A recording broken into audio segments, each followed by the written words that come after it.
the Death Stranding. Yeah, like, just seriously, I feel like we're going full spoilers on this. If you don't want to know, I don't know, we may put a timestamp in the description. We might not. You might just have to skip around. You'll find out. I mean, if they're this far into the episode, they're already suffering, so, it's on them. It's also one of those situations to where, It came this out years game, ago. yeah, this game has been out for nearly, 6 years at this point. Pushing it. We're past the statute of limitations on what's acceptable for spoiler delivery here, so Just gonna do it. Yeah, just let it ride. It's one of those things where even if there's nothing that we could say here that will, it won't ruin your experience if you want to go back and play the first game, or even if you just want to go and watch anything, like any kind of recap. You will have a tremendous experience regardless. And there's no way that we could say anything here that could help you fully understand the game and its complexity anyway. There's just no shot that happens. So it's all good. It's all good. I mean, again, you were referencing an 8-hour video covering the first game, and even that, there's no way it encompasses everything. It's all the cutscenes. It's all the cutscenes, but I mean, it's like it's still one of those things where, all the space in between, like, gameplay does fill in some of the gaps. And you lose some of that in only viewing the cutscenes, but I mean, my God, it's already 8 hours. But yeah, so we're going to begin Death Stranding spoiler cast. Never done one of these. I don't even think that I've listened to one.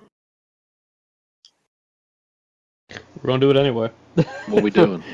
For however long the rest of this video lasts. Listen, I'm here for it. I'm locked in. We're used to diving. Let's dive together. Yeah, there you go. Yeah. Well, we start at the top. The beginning of the first game. You start off in just complete obscurity. Of course, you have no idea what's going on. Norman Reedus is blasting around on a very futuristic, outlandishly designed motorcycle of sorts. And it's a situation almost where old man is shaking his fist at a cloud, but he's legitimately running from the rain. And I know how insane that sounds, but that's legitimately what he's doing. Is just running from the rain. But then you later see in the opening shot that there's something not quite right about the rain. And that is the introduction of time fall in the game, which is a core mechanic of Death Stranding.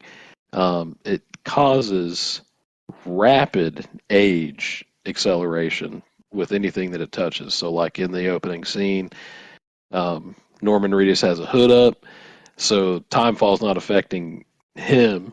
Though now that I'm thinking about it, it is a little weird that it's not affecting the fabric of the clothing. But anyway, it's causing the grass around him, like on the ground, to like rapidly grow and die. There's like birds that are flying through the time fall that are just like dropping dead from the sky. So it's like you're automatically getting the sense of, yo, dog, we got to get out of this rain because this ain't cool. Just to interject, I think that they do explain the time fall not affecting the clothing, and if I remember right, it was something about it being chiralium coated. You know, like you can get the like bags that you can carry your cargo in that protects it from time fall. Back in my day, we just called that Teflon. Yeah, I mean that's probably what it is. But yeah, I think they did like at some point like one of the little logs like mention that while the clothes were resistant. I could be misremembering that entirely though. You think Sam Porter, the video game character, has microplastics in his blood and testicles? I would not be surprised, given how far in the future that is. I don't know. I don't know about his blood, but I know in the testicles there's definitely some titanium. Well, okay, that last little bit, not related to the Death Stranding at all. That's our own sick fantasies. But so rest assured, the game does not end there. Norman Reedus does in fact get out of the time fall. You're briefly introduced to one of the game's other main and pivotal characters, Fragile. She's not fragile, but only in name, she says. That's not exactly the quote. It's much more elegant. Played by the highly talented Lea Seydoux. Oh, man. Whatever. Talented is a good word. We love her. We do love her. She's great. Yeah. Hopefully our next guest character.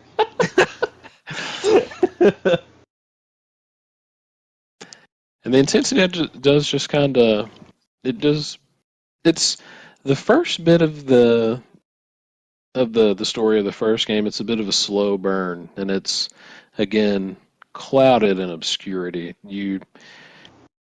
I can vividly remember not really understanding anything what's going on. That it's just all very confusing. You're just literally, we talked about it before whenever we started fanboying in one of our earlier episodes, but the core gameplay mechanic is literally just you're literally just delivering packages. That's the whole thing. The whole bit is the president of the UCA.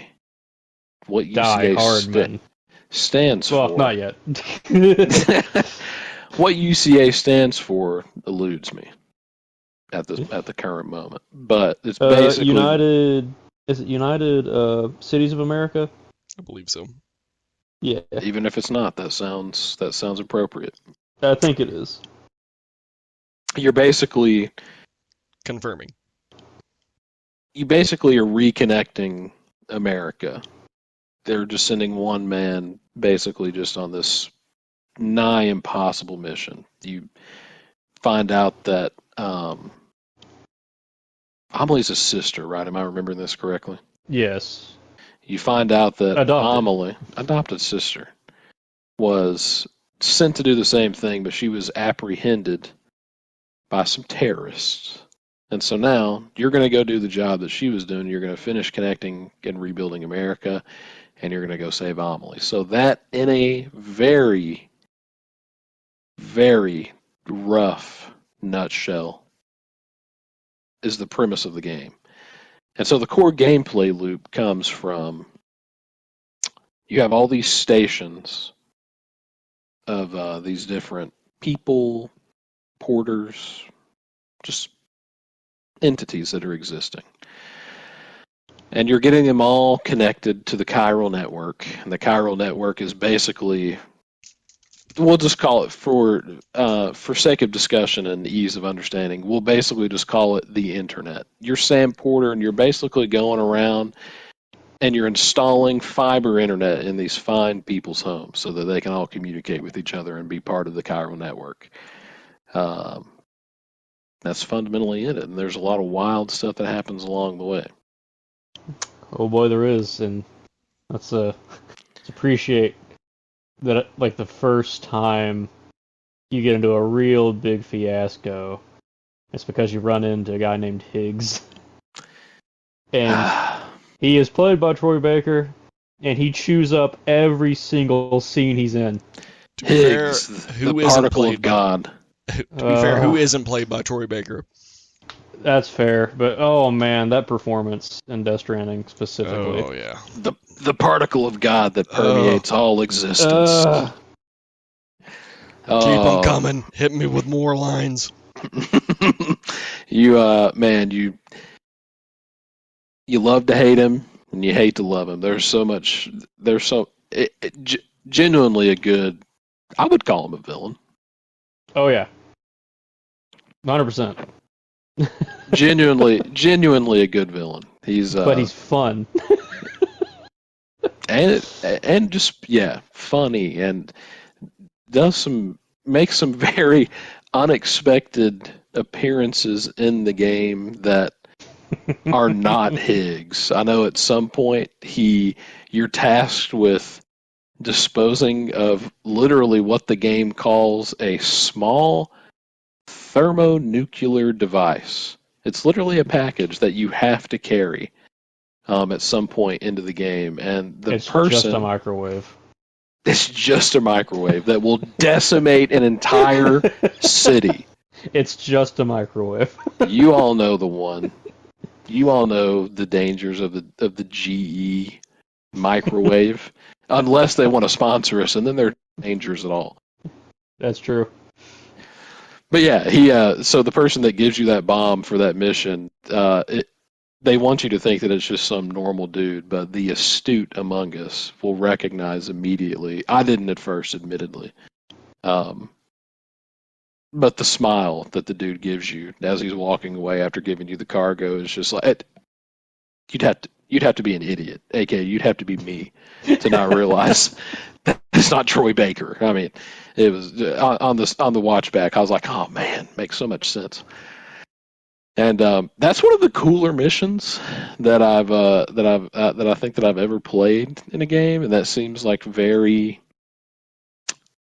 Kojima thing to have done, because it's literally like it doesn't handhold you at all. Like it's like one of those things where you have to you literally, I think you could soft block yourself at that spot just by not having access to critical thinking alone.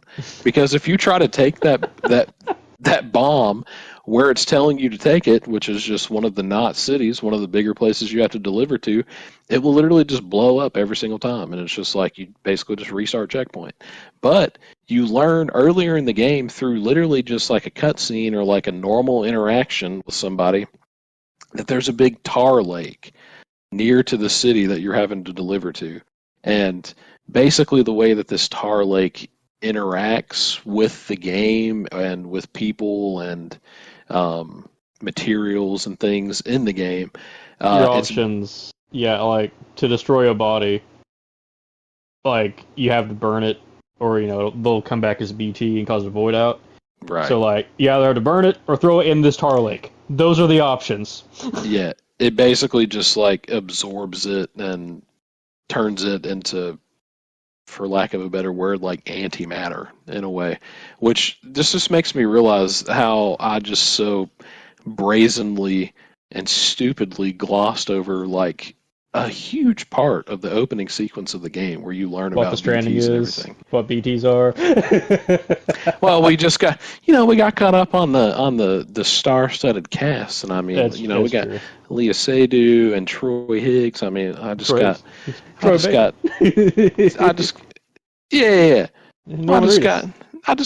bent out of shape a little bit.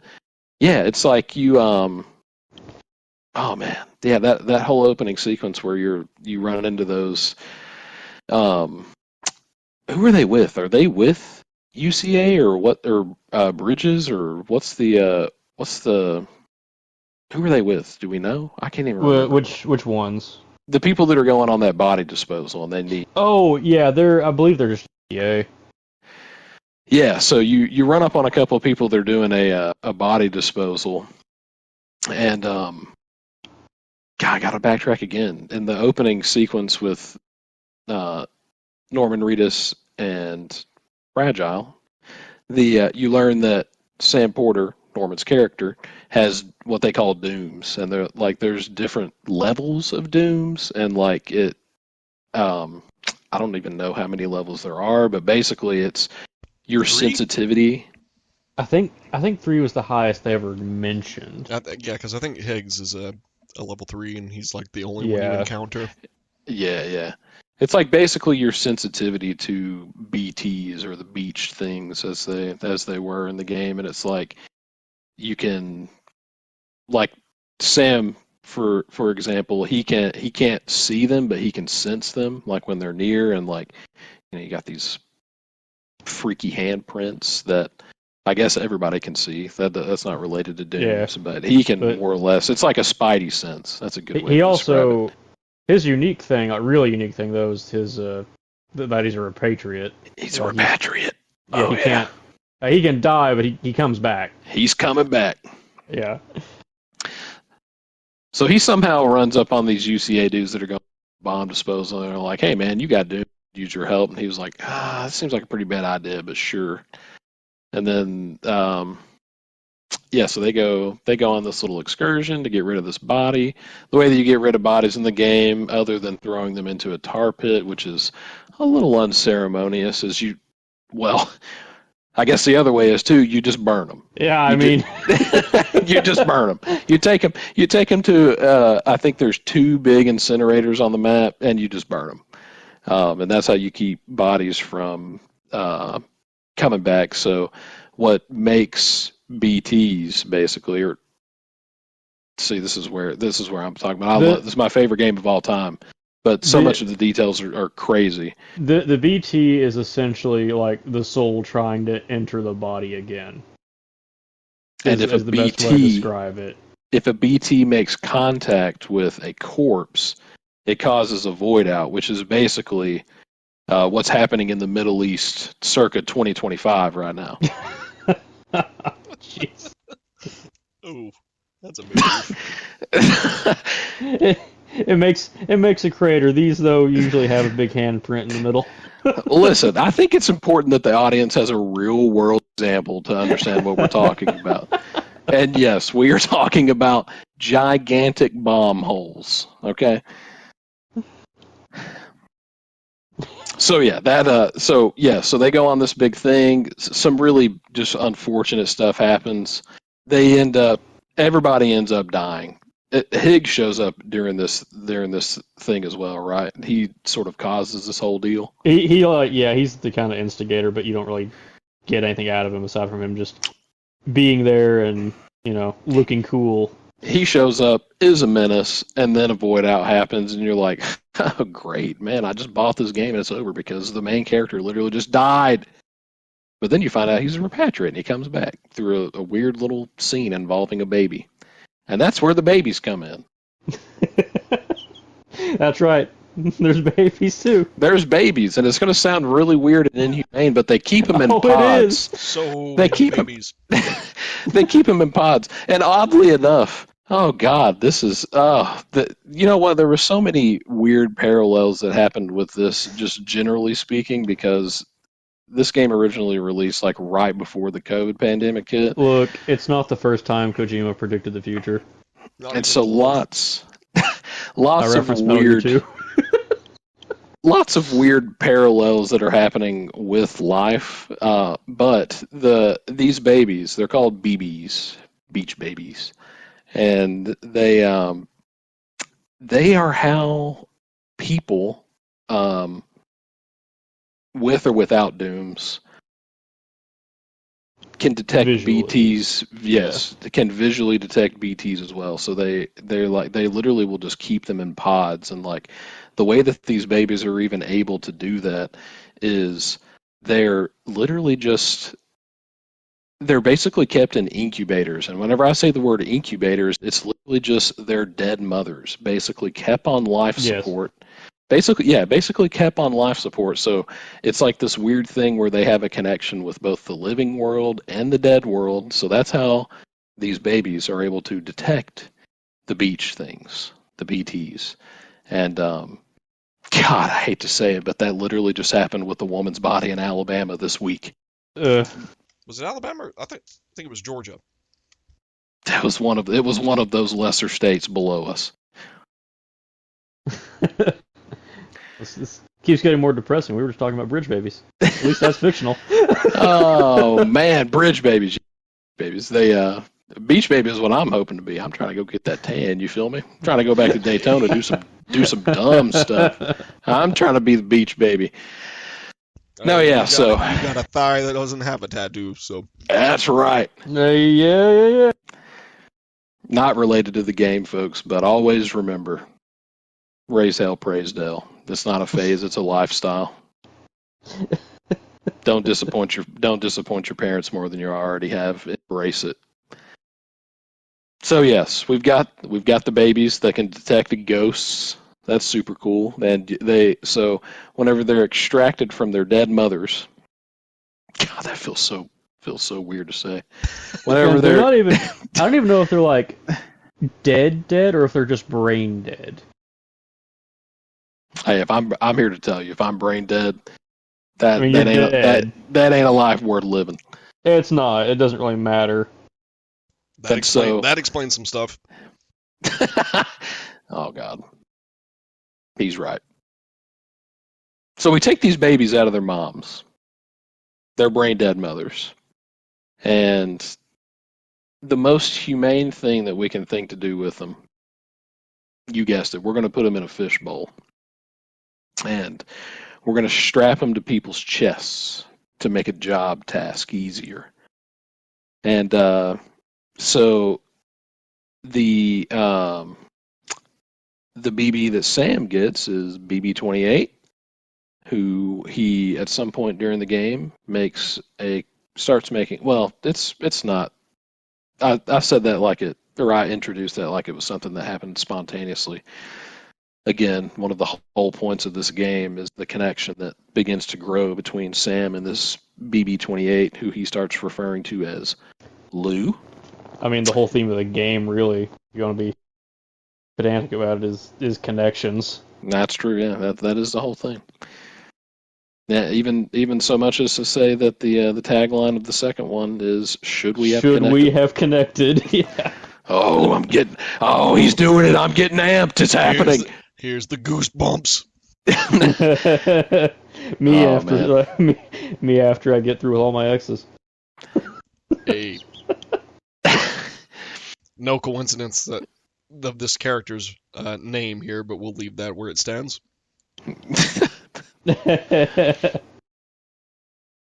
And so Sam gets Lou, and that's how he gets his little enhanced ability to sense and detect BTs, and it's pretty cool. And man, I will say that as part of the gameplay, the way that the baby or the way that Lou interacts with things that you're doing like real time in the game is so hilarious. Like whenever you're going across zip lines from area to area, like just hear the baby just like squealing in delight. Yeah. Or like if you take a bath in like a hot spring to like regen your stamina and like heal up or whatever, like I try to get it to happen so many times because I just loved it. He will like Sam will like sit the floating pod in the water, and it's like, and he's like, Lou is just like swimming around in the pod, like it's like just one of the cutest things that I've. And Lou will like blow little heart bubbles at you and everything, just the cutest crap you could ever hope to imagine. It's like it's everything that real life should be. It's just all the good stuff, except for all the bad stuff happening, except for all the bad stuff happening around you, and the origin of this kid. But God, it's just so beautiful. There are very specific reasons that my baby's name is Amelie, and I call her BB and Lou. We extracted her from her dead mother. Oh no! If only. Not Robin. Robin, I don't know if you ever listen to this. We love you. Look, there's some serious necromancy foot if that's the case, because I literally saw Robin the other night. This isn't the podcast where we ask questions. It sounds like you got early access to Death Stranding too, you idiot. Now I'm questioning if that whole time I wasn't actually just on Ethan's beach. Man, yeah, that's a whole other thing that needs to be talked about. Is every specific person has a beach, and I'm gonna let somebody else try to explain the concept of the beach in Death Stranding. Okay, all right. I will not. I can probably do okay, but I'll let Potter take this one. But I say the best way that I can think to describe it is the idea of purgatory, where like you're there and you're between being alive and moving on. So everybody's got a beach, and everybody's beach is different. So, and like, for a lot of people, at least I'll say a lot of people, for Hartman, a specific character, that's the saddest beach of all time. So I'm going to use his as an example, where his whole deal is that his wife and son, daughter, do you remember which Daughter, I think. daughter? We're going to go with daughter. Regardless, it's a kid Yeah, his wife and child. extracted from an alive mother in this case. Yeah, but they're gone, and he's still alive, and he wants to find them so badly. So he goes through all these. He uses his beach to look through other beaches to find them. But the way that he does that is by stopping his heart every few minutes, giving him time to look, and then resuscitating himself with a device he made. But Yeah, because his whole that's deal an actual, was that's an actual condition though for him, isn't it? Yes, I don't remember if it's an actual condition, but I know that he specifically made like that whole rig and the defib like set just so he could always come back, do what he had to do, and then die again. Well, I think his whole deal was like his family, they were caught in just a massive void One out of the that void happened outs, yeah. that happened in the city, and he was. I think he also was, but he wasn't like in the direct like impact or like at ground zero necessarily. Like I think that he still or no. He was wasn't he in the hospital? Yes. Like I'm he was in the looking at hospital. it. He was Yeah, undergoing he- heart surgery. Right. His And he wife was- and daughter went home to retrieve something, and they got caught between two simultaneous void outs. And he was like dead for 21 minutes or something because The- that's his whole thing is 21 minutes. yeah, the shock wave caused the power to fail and That's right. cut off his life support. He was on the beach and was with his wife and daughter, but then the Right. emergency generator activated and allowed them to defibrillate. And it brought him back, which took him away from his wife and daughter. Yeah, God. So he literally returned to the world of the living, and he is like living a real life purgatory, and it's just like he's doing a somewhat noble, not a somewhat. He's doing a noble thing, and like he's using a personal venture to like reconnect with his family to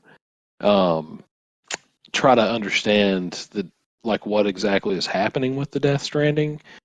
It's just like it's one of those situations where it's just like I know it's just a video game, but just like the implications of the emotional toll that would take on a person to where they literally they have not only do they have to in this case, but like the dude wants to go die for like 21 minutes at a time or whatever it is, and he's just like literally randomly going to whatever beach it sends him to. And then there's Just- also the moral like conundrum he'd be in too, where like he's doing all these good things and helping all these people that are alive, like Sam included. But if one of these trips to the beach, if he finds his wife and daughter and they've not crossed over yet, does he go with them or does he stay to help? Oh, yeah, I know, man. Because he's got a lot of people depending on him that are still alive. He's one of the coolest written characters in a game ever, man. Yes. I love it. Yes, I man. He is in purgatory while he is looking through purgatory. He is dead for 3 minutes before his heart. That's right. Yeah, Every 21 and then, minutes for 3 minutes. Later, The it's That's right. cycle repeats approximately 60 times a day. A day. Can you imagine, listener? Can you just think about it? Yeah, which all that is just bridges are essentially purgatory for a person. Hartman just uses his ability to kind of go around to other beaches and try to find them. But if So you cool. cross into the water, allegedly you go deep enough, then you've crossed to the other side. And sidebar about Hartman, I don't know what caused it, but the lake outside of Oh yeah. the It's lake outside of his Yeah. outside of his location is literally in the shape of. I think that is explained, but I can't It's the remember two. why It's that is. the void outs. The two void outs caused it. yeah. Ah, man. Oh, stop That's being why he's so there. cool. Stop Yeah. it. But yeah, and everyone's beach is different. Fragile, her whole thing is she can jump to beaches, kind of like So teleportation. and that's really cool. But then you got who we've not talked about. We'll get to him, but Cliff. He Oh. has this whole thing where Oh. his beach is like a Oh. World War II like just apocalyptic scenario where there's bombs going off and like monster like Cthulhu tanks rolling around and skeleton soldiers and like World War II issue battle gear, and it's just like the war's still going on, Dude, and his that's what his segments, beach is. Cliff segments, again, we'll talk a little more about him later, but literally the sections where interacting with Cliff, those are better than like most Call of Duty games. It's true. They're better than most games. You know what? He's right. Oh, So yeah, man. it's everyone's beach is different, but it's essentially like just the state you're at between dying and crossing or dying and coming back. Yeah, and Which so like purgatory. again, it's all there's so many moving parts. It's a little bit convoluted, but it's so great. And so basically you're just doing all these deliveries, you're connecting all these different people to the chiral network. A lot of it is just like NPCs that are not main characters, like Higgs or Conan O'Brien. Conan O'Brien is there. I wish that he was a main character, though. Admittedly, he is a focal point. He's one of the cooler NPCs that you can get to. Though I will say, getting to the little location where he and the cosplayer are located, I hate that little hill down in the rocks, like by the waterfall right there. It's not as bad miserable. as the Mountaineer, but or, like whatever. But yeah, The Collector. I think that, or no, the Musician. It's the Musician that's so terrible. the musician's not good, and then but like some of them though. I mean, it's worth going to see them, right? Because like the old man, like when you go see him, for the first the elder several times, yeah, you go to see him. It's like it's all good. You're giving him stuff. He's real grateful, and then you come back once, and his BT is just floating from his shelter, and you're like, oh no, he's dead. That's one of those. That's another one of those like really awesome Kojima things that you're not handheld through because there's so much going on in the game that it's just like it feels like there's just like all these different unique like kinds of cargo and like cargo items that it's just like, well, of course, the scope of this game is so huge. Like the campaign alone is what, like 60 hours or something, like, of course, At like least, you don't if you're you don't doing want to everything, yeah. you don't want to just be delivering like a box of Wheaties to everybody or something like that. Like a lot of the stuff is tailored to what the people are actually needing for like what they're still trying to accomplish in the world or whatever. But for the elder specifically, like Potter mentioned, is literally just an old dude who is just still around, like just chilling. And there's not really much, if at all, any emphasis put on the fact that you were just delivering medications to him. And the way that it works is every so often you have to go back to his shelter and make a delivery for him, or he will run out of medication. And you can keep him alive, but most people just don't even think to do that. And eventually, at some point, if enough time passes and you go back to make a delivery, he don't show up, like Potter says. It's literally his hologram is just a BT, and that is one of the saddest things that I think has ever happened in the game. And the other thing is, like, there's the whole social system where, like, people will leave little messages or whatever, or give you a thumbs up on things because it helped them out. There's that, right? And when you go see him after he's dead, if you, like, sever the cord on his BT, it gives you a like from the elder. It does. It does. Like, he thanks you for helping him cross over. Oh. It's terrible. Oh man, yeah, that's another thing that should be noted is that you can dispatch of the BTs in a number of ways. You can you can essentially put them to rest, put them at ease per se, by they have they're connected to the land basically by an umbilical cord. It's really what it is. And yeah, you get this freaking knife that is infused with it's Sam's blood, right? Because his blood It's his negatively. cuffs, yeah. That's right. That's right. That will this stuff like negatively impacts the BTs. Like they're harmed by again his blood and his other bodily fluids that extends to both his pee and his poo. Oh yeah, talk about the piss bombs. But I don't even know if it's like exclusive to Sam because of his dooms, or he's a repatriate, or if it's just literally any human like blood would do it. You know? Yeah, I'm trying to. I can't remember right off the I don't top remember of if my they head ever how specify. that goes. Yeah. Because you can. I mean, Dead Man's always like, oh yeah, your blood's going to do this, this, and this, but they never really say that someone else's blood would not have a similar effect. Yeah, I'm a little foggy on that, but Doesn't matter. That's how it works. because I'm trying to think of even how you get the grenades in the first place. Because I mean, I know every time you like rest, they've got it set up where you can like they have the IV and like you give blood and then they use that to put in the bags that you carry. That's right. Yeah. So you've And just like got there's blood bags. Yeah. oh man, yeah, there's guns that you can use that are that you can use like blood infused rounds on. And you may ask why that's relevant. Like, why would you want to shoot freaking blood rounds at anything? The BTs, as you're traveling throughout the universe, sometimes things could be going well, and you could be having great weather and run into no complications on your way to a delivery. But in most cases, that ain't the case. You'll run into a time fall area, and where the time fall is where the BTs are. And if a BT catches you, it like starts a little. Well, first they make you drop your cargo, which is super annoying. You hate to drop your cargo to reduce your rating. Cool.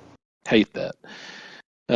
But if they fully submerge you in their little tar people pit, you get into these like crazy like mini boss fights of like these.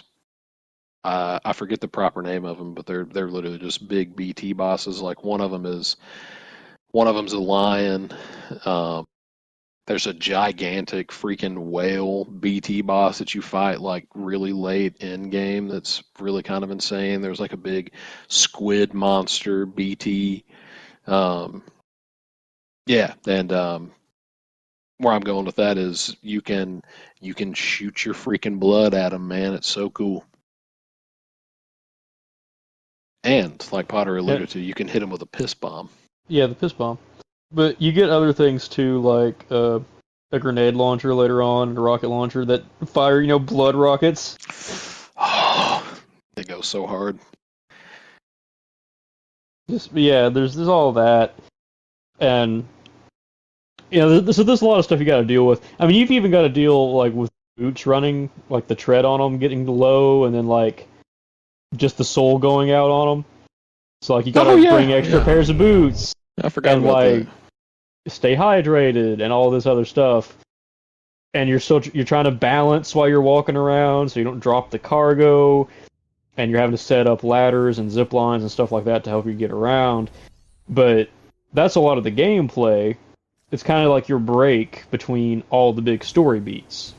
And you get like a wonderful soundtrack during it. I mean, just wonderful. A lot of low roar in there.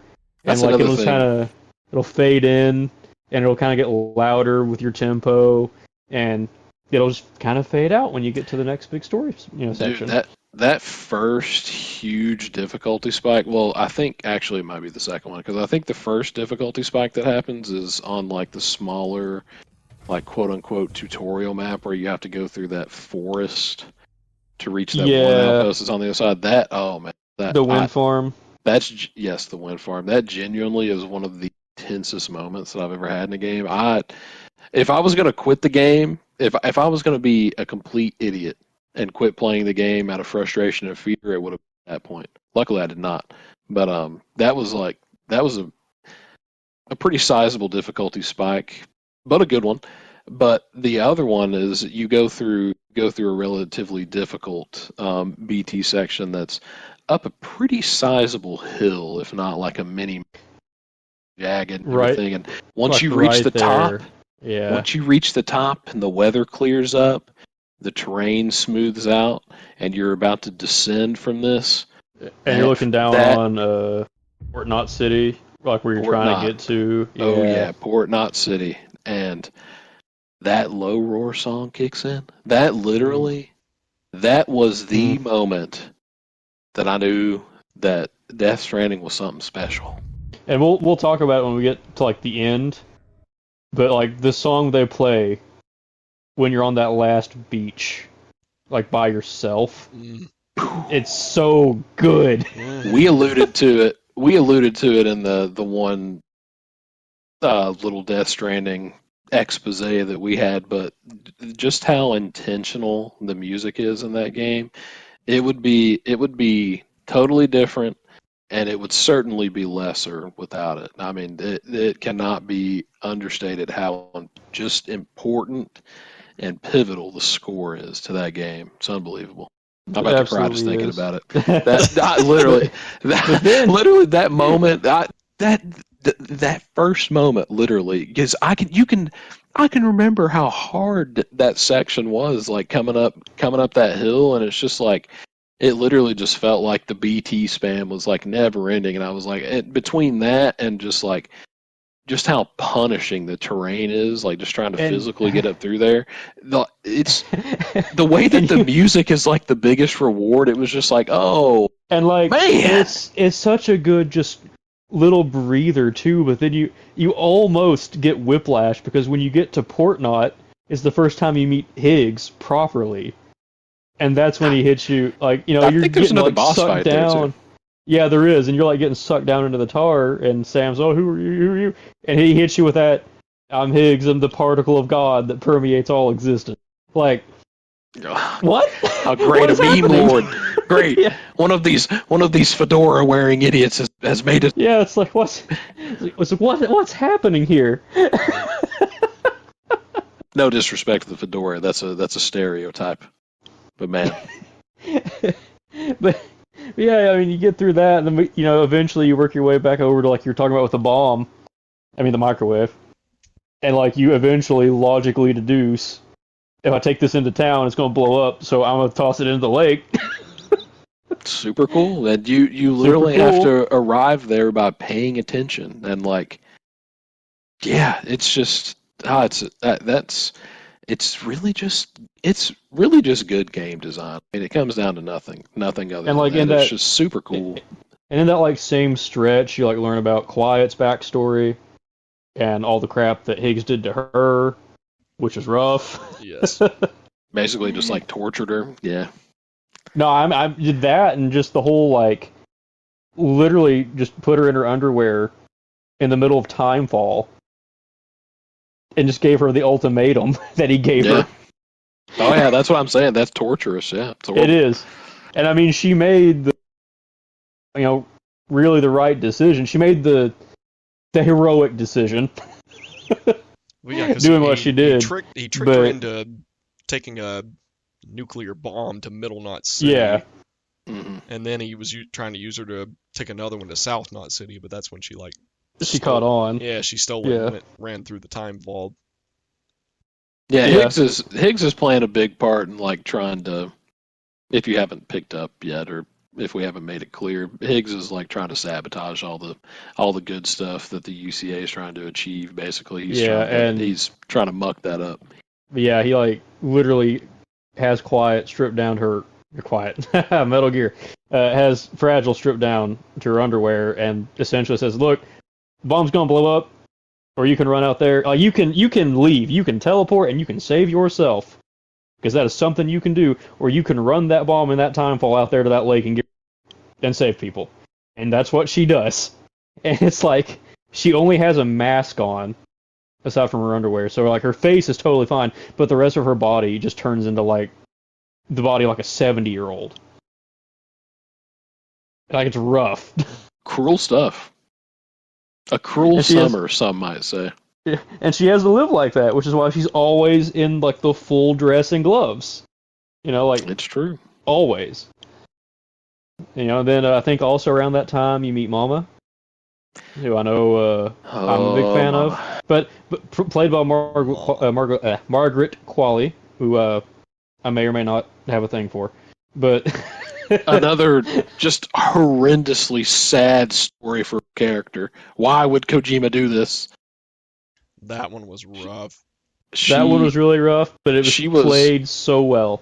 She did she know that she was pregnant, or was that the deal? She didn't. I can't remember. Either way, she was pregnant, and then a freaking void out happened, and she was. I believe she knew she was pregnant. Okay, that would make sense. And she, but she didn't. She didn't die. She was left underneath the rubble of the. I even think she was like at a doctor's appointment or something. I believe so.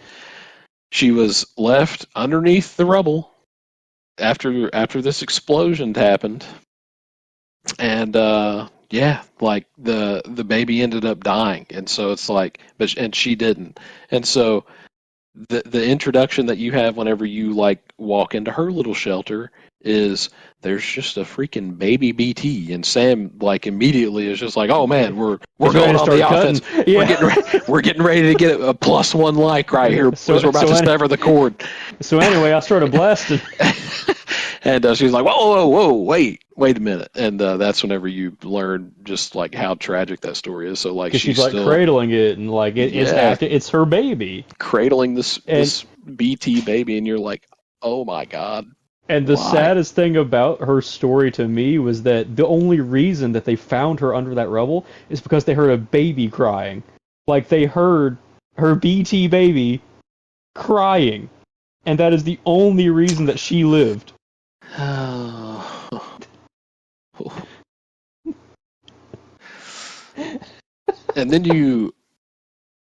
so then there's like that whole story arc of where, eventually you do go on to alleviate the situation, and with consent, of course. Mama's like, hey, it's time, and you guys do end up severing the cord on the baby, which in turn kills her too. Kills her. So you have to you end up having to go on a I know. Why are we doing this? Why did we do this? It's necessary. We're refreshing ourselves. And so you're going on you have to go take care of her body as well. But it's like she doesn't just like die on the spot whenever that happens. No. She's like in the process. She's in the process of it, and she wants you to take her somewhere. Like, she's very weak, and she wants you to take her to Lochna, right? Her twin sister. That's right, Lochna. Yeah. That's right. So you and she's go in on a trek to take Mountain Knot City. I think so. I think that's what that is. Yeah. That was another one that was relatively annoying to get to, and in some it ways was, because but it was like on the other mountains. It is, yeah, but at the same time, those kind of like. Just confirmed it. Yeah, okay, but at the same time, it's really rewarding. At least to me, it was, because you're getting the whole interaction between Sam and Lochna the whole way up, where they're talking to each other. Anything that is called annoying or otherwise detrimental about this game, that's not the correct descriptor. It's all of this stuff is just it's all very challenging, because stuff that the game puts you through, there's always a payoff. Not once, not one time do you do something where you're like, God, that sucked to do, and there was nothing, and I got nothing from it. Like, except driving. Yeah, it's not as bad if you have a road. As bad. Man, driving mechanics were awful on that game, but otherwise, 10 out of 10. I think that was by design, though. I think it was. I think if driving was... I think if even driving was even marginally better, that's what everyone would do. Yeah, that would just become the de facto way to get around, and I don't think that's the point. But instead, there's like, some people like to take the cars, like, I'll take my big stupid truck, and I'll drive it, depending on where it is. But most of the time, I'm using the zip lines. Oh, dude, I like to send those trucks blasting off into the mountains. Those things are hilarious. Sometimes. Yeah, like Oh, every time, especially in like big story beats, that you're having to do something that's a little more tedious, like taking her to Mountain Knot, it's worth it because you're getting all the like emotional and like story payoff for it. Oh It's yeah, where like when you especially. get there, you barely remember having trouble getting there. Oh yeah, no, he's You just right, know you man. got there. Especially in Mama's case, because you get this cool thing where you finally get to Mountain Knot and Lochna's there, and everybody's like, "Oh crap, why is this happening?" And then there's just like really cool cutscene where basically they're spirits or they're like essences like joined together, and there's just like this really cool scene where one of Lochna's eyes is the color of Mama's eyes. So that just like visual representation of like they're reunited. And she like And acknowledges that she like they're both she in like there. lives on. Yeah, she like lives. Yeah. Oh God, it's so sick. And Why? like and that plays too on like the whole like twins, like, identical twins are like the same person. So like there's that whole thing going on where it's now they literally are the same person. and let's not forget that they were conjoined at the head at birth. Also that True. so initially they were together but got separated and you reconnected them. Look at all this symbolism, folks. Theming. You can't even venture to think to tell me that you aren't compelled by any of this. I will smite you where you stand. It's all But yeah, connected. so like there's all of that. And is that around the first time that you run into Cliff? Man, Second, third time. I don't probably. even remember. At some point, you run into Cliff, who is played by Mikkelsen. Mads Incomparable. Mikkelsen. Oh man, that boy. guy! I will dox myself if he will be the one to come here and kill The- me. the I amount- would allow it.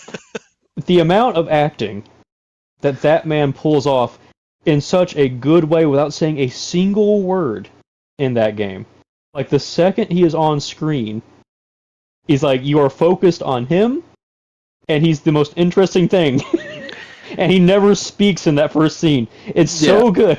I think the first thing that you hear him say, the only thing, Oh, you're cutting out somebody. Oh no, not now. why are they doing this? Oh, that Okay, there we that go. was loud and clear. Try again. I think the first and the only thing that you hear Cliff say for the first certainly handful of hours that after his character is introduced is literally just give me back my BB. And Yeah, you discover that you're being chased by this man and he's like trying to take Lou from you. he's And, hunting you down. That's all very unclear, but what is clear is that he wants that BB back, and you were literally just thrust into, and it's introduced to you like it's like this big timefall storm. It's like this like insane weather event that like resembles like a tornado or like a hurricane. It's really visually crazy, and you literally get sucked up into this vortex and spit out onto is it a beach or is it just something else? It's Cliff's Beach, as far as I You- know. yeah. That's what they always. Yeah, You get spit out onto his beach and it's literally just it's a war zone every single time. But I think there's at least three or maybe there's there at are least four. 3. I know the first one. It's I like know in World the War One. I know in the first one it's like World War I, World War II, because that's the one where Dead Man got pulled into, and you're trying to get to him and Lou, and like there's skeletons walking around in U.S. Army gear from like the 1940s. I think, yeah, World War II. It's crazy. And then like there's the tanks walking around, like the tanks are rolling around, but they've got these giant like octopuses on them. So it's got this like weird Cthulhu thing going on. And he himself, Cliff, is commanding, these skeleton soldiers, but he's not wearing World War II gear. He's wearing like modern day U.S. Army DP or like desert camo from like Afghanistan or something. Dude, There's that and, whole section, and then the next time I think it's like a little more modern, And then I think in the third one, you're in like freaking Vietnam. Oh yeah. There is because it's got like a hamburger in the middle of it. Yeah. And he the introductions for Cliff and all of these scenes, it's like a WWE like walkout scene. Dude, he's a menace. This dude is, you fear him immediately. You don't even know what's about to happen, but good. Because it's literally just him and this group, this like squad of like 4 skeletons, and they're always like coming out of this insanely dark place, or like literally like coming up out of a tar pool or something, looking like the aura that is emitting off of these fools. You just cannot imagine. They are aura farming hard, and yeah, Cliff like will that just first time. Cliff will take the fattest drag off of that Pall Mall that he's smoking, and he'll just hold Flick 2 it. fingers up in the air, flick it, and then he just gives the signal to move out, and you're like, oh God, it's over for me. It has never been so over. And also, there's the fact that he has a BB pod, but it's got like a freaking baby doll in it that looks like it came from Toy Story. You know, you got that. Yeah. Oh yeah. Oh, it's crazy. So yeah, And its eyes like, are just twitching around. so he's hunting you down, and he wants Lou back from you, but you don't know why. That literally is not made clear to you until much later in the game. And yeah, at that point, you've encountered him once. It's like you're not taking my BB, and you manage to fight him off. But at that point, all you know is that this guy's after you for some reason. Presumably, you know, he wants Lou, and that you still need to go the rest of the way across the country to get all to Edge Knot City, where you can finally meet back up with Amelie, who also, I don't think we mentioned, is played by Lindsay Wagner, who also, fantastic actor. Fun fact, I believe she used to play Wonder Woman. I don't know that I ever knew the actress's name until this moment, so this is good information. Yes. Yeah, Lindsay Wagner. Because Kojima was a big fan, right? So they used her for Bridget, the president, Sam's adoptive mother that gave him this whole job. And she also plays Amelie, and they just aged her down. And I swear to you, the Bionic Woman. Bionic Woman, yes. I'm saying Wonder Woman. And I kid you not, if you look up a picture of her, like, from Bionic Woman, it looks just like her. Like, they did such a good job aging her down. It's wild. Yeah, so that's all you know is just you need to get there, and now you've got this douchebag after you. Higgs is still trying to mess with you. Yeah, I'm like even trying to think of where we go from here, because like whenever things are escalating. Yeah, especially once you get in with Cliff, it's just like the story as like things are really getting out of hand. Things are really escalating beyond your control. And also at this point, when you go to rest, sometimes you start having, not when you rest, but when you're coming back up to like get back out there, and you hook back up to Lou, you start having visions as a BB in a pod, presumably Lou, seeing Cliff and his very ill wife in a hospital setting. And you have no context for this. And of course, so it's just like you see none of this in consecutive order. No, it's just a random burst. It's like, oh, well, here's this little scene, and okay, now you're back out here. Gee, I wonder what's up with that. And it's like it, and again, it's stuff that's so well written. It's literally just Cliff being a good dad. I mean, just speaking so sweetly to and about his kid, and about the hopeful rise of health from his wife and everything, and like there's even a scene where he brings in a cake for somebody's birthday, and they have a little celebration. It's just he's just being a good dude. He's being a good dad, and you're you don't understand conflicted. Why this is happening. Yeah. Well, things, how they're connected to you in any way, if at all. And just the way that they come in so quickly, last so briefly, and end on such odd notes, we will affectionately call them cliffhangers. They are. Hey. But yeah, you get these cliffhangers, and it starts to make you wonder, like, what made this guy snap? Like, why is he so angry at me? Oh, buddy. Oh, buddy. What made him snap? Oh, it would make anybody. Oh, it would. I'm about to re-snap all over again. But yeah, at this point, you've like wrapped up most of the extended cast, like kind of side stories, right? You know, you've gone through stuff with Hartman, you've helped out Mama and Lochna. Deadman's been around helping you out, just being a good dude. Yeah, we never get much he on doesn't- him, but You never get much on him, but like he's a good guy, and he's constantly trying to help you out. Like He's just like a smarter Homer Simpson. He's like defying that's fair. like orders and like keeping things secret, but he's helping you out. He's like risking a lot to do it too. He And does sneak also, into your Guillermo- shower at one He point. does. And so Oh, Guillermo yeah. del Toro just in your shower. There's that. That's the thing that happens.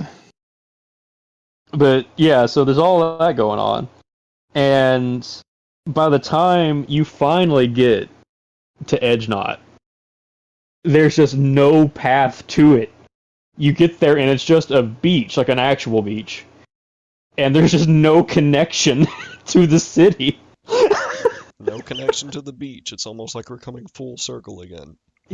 So you're standing there like, what do I do? And Edge Knot, representative of getting edged for many, many hours. Yeah, 'cause, man, you come all that way. I tell you, come all that way. You spend all that time hauling yourself across America for this big noble goal, and you get there, and it's just, where do I go? I can't get there. I can't. There's nowhere for me to go. That was And- definitely confusing. It was. Oh yeah, it was insanely confusing to me on my plate. And but again, And then it's another thing that is just, it's good game design, and it's something that it's could something that's been likely there, only come from the mind of Kojima himself. and it's something that's been there through a lot of the game, because Yeah, it's your fast travel you system. just don't You think just about it. never think, oh, I can do that, because it's like, well, yeah, I can fast travel places I've been, but you never really stop and think, who do I know that can teleport? Oh yeah, To a Fragile. beach. To a beach. Yeah. So like, you go down and your little bunker, you're in Fragile, and sure enough, yeah, there, no problem. Oh yeah. It was a satisfying discovery. Yeah, Am I you- thinking of something oh. different to where the method that you have to use to get to the next place is you have to let the BTs drag you under? Yeah. What am I So thinking you're right. I think I'm a little out of order. So that's how you get to Edge Knot, if I'm right, because there's all the BTs on the edge of like the beach there, Right. and you have to cross all the water like by jumping two different obstacles. And there's like the big whale That's right. trying to get you at the same time. Yeah. Yeah, and later on, when you're trying to get back, Yes. is when you have to get Fragile. Yes. Yeah, That's right. That's right. because you Something- made it over. Now there's no way for you to come home. Yeah, Yeah, that's what it is. Something Been that a we moment since I glossed played through over. this game. Give me a Oh, same. oh give, yeah, it's give me been. some leeway here.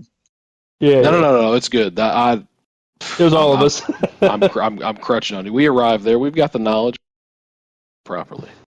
The something that we very much glossed over that needs to be said because it's a core gameplay mechanic. So backtracking just ever so slightly here, helping you along your journey. Any equipment that you put down in the world has a chance to show up in other people's worlds. So it like bolsters that whole, like, just the whole idea of the game, like being around connections with people. It's like especially once you start connecting different areas to the chiral network, other people's structures start showing up in your game. So it's like bridges to, like, literal physical to like make traversing like a like a piece of crap canyon way easier. Stuff like that appearing, or like a rope or a ladder to help you get up a hill, or in many helpful a case, someone else's very well placed zip line to help you bridge the gap. Hey. Oh man! So yeah, just another very cool feature that greatly enhances and certainly aids you along your quest to figure out just exactly what the heck is happening Or in the United States. the insanely well-placed safe house directly outside of Mountain Knot City. Man, that was the perfect place to put one. It was. And I did. What a place for a safe house. Man, first time I saw that, I was like, this thing is not even 10 feet outside of the city that you can just go in and rest. I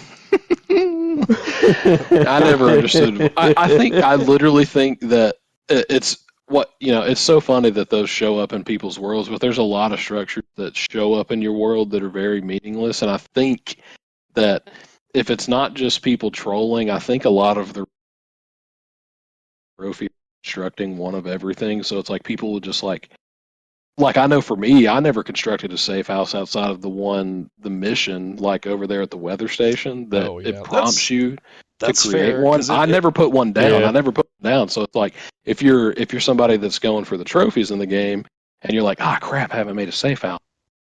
I just happen to be over here at Mountain Knot, and this is the last thing I need for this. And it does take a lot of resources. Put this thing down. So that's fair. I think that's just speculation, but I mean, I think that's probably why that happens. It doesn't mean it's not annoying, because, oh man, it is. That sucks a lot. It's stupid, but I think that's just a symptom of trophy hunting. But now, me personally, I went through the entire Snowy Mountain area and built a zipline system through it. So if people, if anyone got access to that, I hope you were grateful, because it was you did not have to do painstaking anything to traverse those mountains anymore if you had my zipline system, because you could just go. I did the one same thing. Yeah, you could go from one porter to the next, or not porter. Is it porter? Shelter city. Well, yeah, the shelters, but what? There was a word for the people there, but yeah, you could go from one shelter to the next.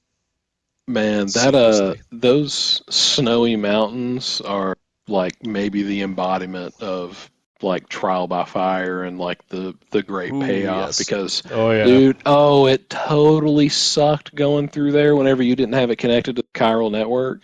And once you finally get all that stuff covered up and you can go back and start building the zip lines at a cheaper resource rate, it's just so nice to get your zip lines to line up with other people's going through there. And getting up there to the original prepper. There was that one was the worst for me. Screw him.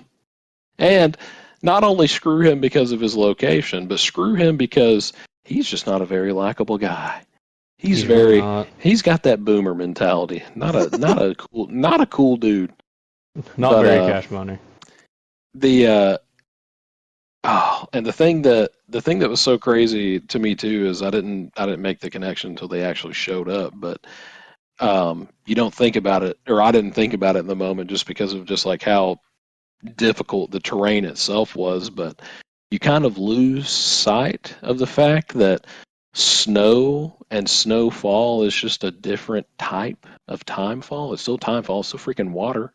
It's actually worse. And it's so terrible out there, and you can get into like blizzards where the visibility is near zero, and there's just BTs everywhere. And there's a place that I'm thinking of in particular out there in the snow that I think is in between like the geologist and the paleontologist. That's like ruins. Oh man, that place was so miserable trying to go through there the first time, because it's just like almost constantly a blizzard through there. Ooh, buddy. Oh, yeah.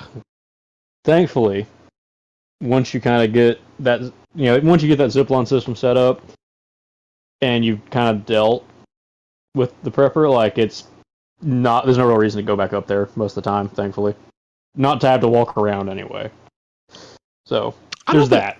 You know what? And a sidebar. I saw people complaining about how zip lines like trivialized the game and like took away from it, made it easier, and I'm like, I think you have to work for it. I think you're missing. I think you're missing the point. Like it's one of those things where it's like, even though, I get it that first of all, this is its own type of video game, obviously. Game that, unless you very loosely want to say that Paperboy is a successor to or a predecessor to Death Stranding, but I will stand on the Paperboy hill because I have that on the Super Nintendo. Great game. I played Paperboy 64. I'm a big fan, but that was the original Death Stranding. That's canon now. I'm a big fan. I love Paperboy. Don't get me wrong, but I think that there's no other kind of game like this to where literally just the core gameplay is your delivery boy.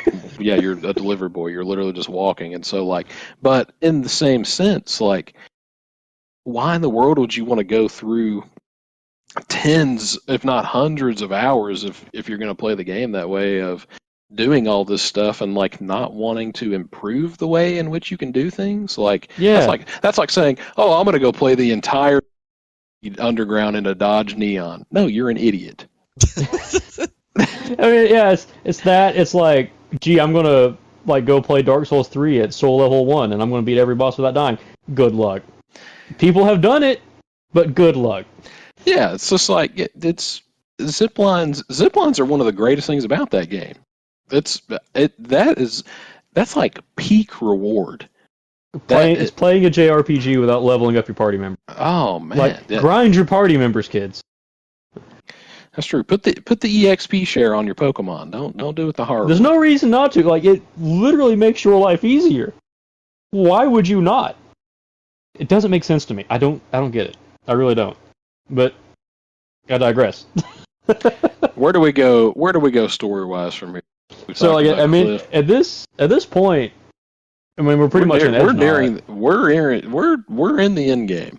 And right before you get to Edgenot, Amelie shows up one night when you're just about to clock out, and she's telling you, "Oh, hey, I'm here, and you need to get here, and all this other stuff." And it comes out from and after she leaves, a dead man kind of points out to you. He's asking, "Hey, have you ever actually met Amelie, in person?" And, Sam's like, "Yeah, of course I have, when I was a kid." And dead man's just, "'Cause I sure haven't." She's not been around. It was about this time where my emotions started getting a little out of whack. It's because, Sam saw her on the beach, on his beach. Or maybe her beach, I don't remember exactly, but he saw her on a beach. And it's yeah, I met her, physically. We, contacted each other. She's my sister. And dead man's just, I've never seen her, aside from on the chiral network, on the calls. I've never seen her in person. I saw Bridget. She was real, but I never saw Amelie. So, that's kind of weird. And, you're there and you're kind of well, I've still got to get in there to get the network online, so it doesn't matter. I've got to get in there regardless of if I trust any of this or not. And, you do. You get through the city, and Edgenot is it's the worst shape you've seen anywhere in. Well, that's where that big fight with the one BT happens, right? Where massive BT. And on the way in. Yeah, on the way in, because you get there to the distribution center, and God, thank you for saying that. I could not, for the life of me, remember what those things were called. They're distro centers. Oh man. Yeah. The UPS access points, if you will. Oh yes. Man. Okay. Because you get to that last one, and Die Hardman, he's like, hey, Also, I just want to point out, Die Hardman, played by Tommy Earl Jenkins, near the end of this has one of the best performances in the entire game. Another significant aura farm. Thank you. Holy, yeah. But Props he to gives him. you a call. He gives you a call. And he's like, "Hey, this is it, Sam. You're right there. You just gotta get there, plug it in, and the network's fully restored." It's like, I believe in you. So you get out there, and like when you're going through Edge-Knot, it's like it has been bombed out. I mean, this place is bad. It's just ruined city everywhere. And it's the most like depressing and more like claustrophobic area, because most of the time you're just walking around in open settings, but not there. And you get a little further up, and there's like these BT jellyfish things, and there's a ton of them. You get through all of that, and you get it back up, and you're coming back out. Hey, where's Amelie? You get back up. Well, hey, there's Amelie and Higgs. And he infuses himself with a giant, like 10-story tall BT, which also absorbs Amelie. So don't hit her. So cue up another massive boss fight. And then is it after that boss fight whenever I think you end up on another beach. You end up on a beach, and you get to fight Higgs, like, man to man. And it's cool. It is cool. It turns into like a Mortal Kombat sequence. It's like, so like, when it starts, it's like the normal gameplay. It's literally, he even says it's just, his gun and your cord. It's like the stick and the rope. And you see who wins. So all you got is literally your rope, and he's got a gun, and you gotta deal with that. So you're running around, and you're like slinging your arms, and if you let go at the right time, you'll throw, whatever you got in your hand. So you can chuck stuff at him, and you can run up, and you can beat on him, and you can like kind of tie him up with the rope and knock him down. And that's how you're kind of having to fight him. And you go through it like that, and then when you guys are out in the water after a little bit of this going on, just health bars show up. Congratulations. We're in a fighting game now, and I hope you know how to play Street Fighter. And you start throwing hands with each other. And it sounds comical, and it is. But it's very self-aware. But it's so cool. It's very cool, and it's very. And like whenever you guys are exchanging haymakers, it gets like downright cinematic. It does, and then there's like a point when like cryptobiotes come up, and you can use those to like restore your blood supply, and you both like grab for them over each other, throw them in your mouths, and then go back to punching each other. Oh, it's so good. And after you beat him in that boss fight, is that when Fragile shows up? Fragile, yeah, like she's able to track you to Amelie's beach, which is where you actually are. And she's like, "Hey, Higgs, now you're downtrodden. I got a bone to pick with you, buddy. Like, we got a problem." And then also at the very exact moment that this is here, Amelie is. And you're talking to her, and then also at that very exact moment, Cliff shows up, and you're like, "Oh God, I got to get out of here." And so there's just this insane juxtaposition of events that are unfolding in front of you. You're trying to get away from Cliff, who is pursuing you now on Amelie's beach. You are. You've lost contact with Amelie again at this point in the midst of all this. You are led to believe, because you hear a gunshot in the distance, that Fragile just murked Higgs. And it's just a crazy escalation. And I also want to point out that before the fight with Higgs, I about died laughing, but I thought it was good. Where he tells you, like, just man to man, it's like... It's like good old-fashioned boss fight. He says, good old-fashioned boss fight. Like, one last game over. Like, no repatriating here. He does. So he actually makes the point that if you die here, you are done. Which subsequently is why you're trying to get away from Cliff. Oh man, and I think what ends up happening at the end of that scene, I literally think Amelie just shoves you down the hill, and you end up getting out of it. There was so much going on there, like, because so there's the whole thing with Fragile and Higgs, and she, like, seemingly shoots him. And I also believe at that point you kind of are climbing up this kind of not even a cliff, but like this hill to look over to see where everybody is. Cliff the terrain, not Cliff the person.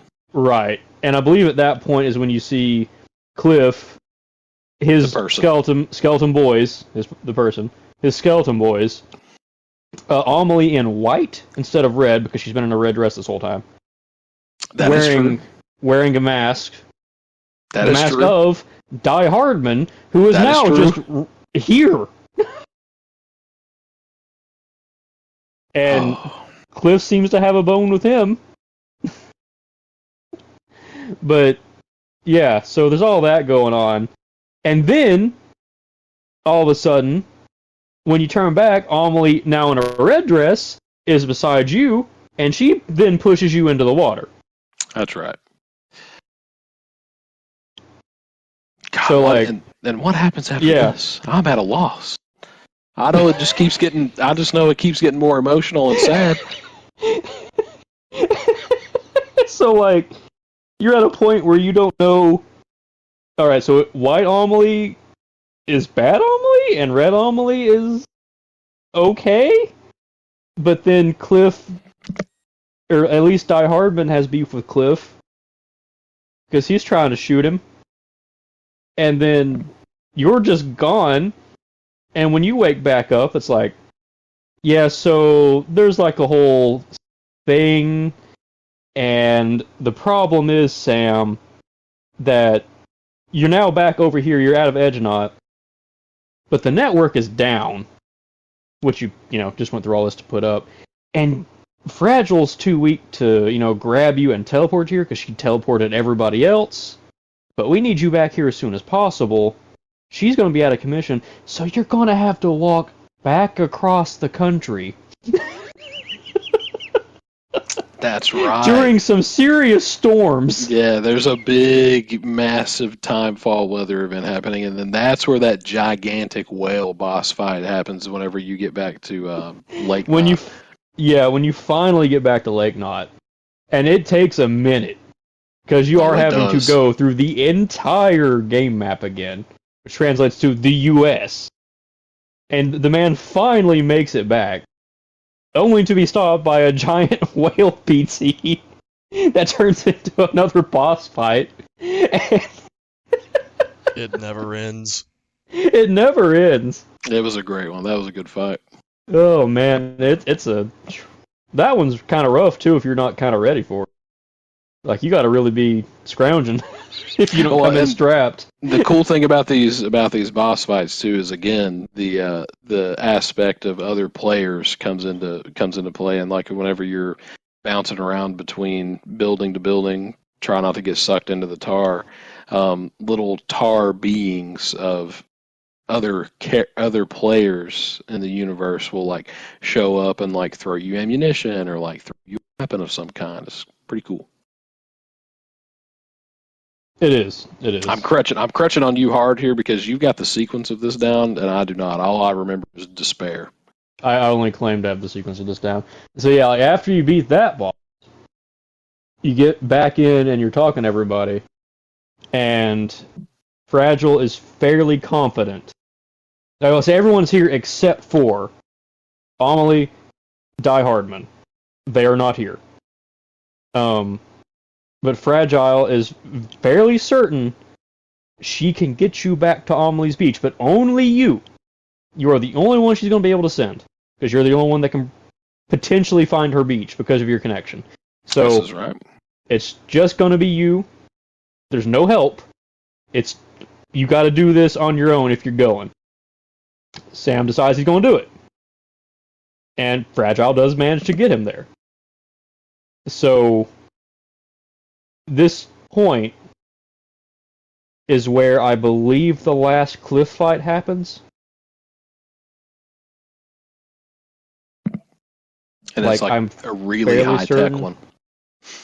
The most high-tech of them. Which I think is Nom. So, a cool one. It's cool. It's real cool. But and he hugs you at the end of it. He hugs you at the end of it. Instead of saying, like, give me back my BB, or anything, like, he hugs you. You're like, what's going on? So why the turn of events now, my man? And I believe he also gives you his dog tags, doesn't he? He does. He does. Yeah. And you also find out that his wife's common law name was Lisa Bridges, which is relevant.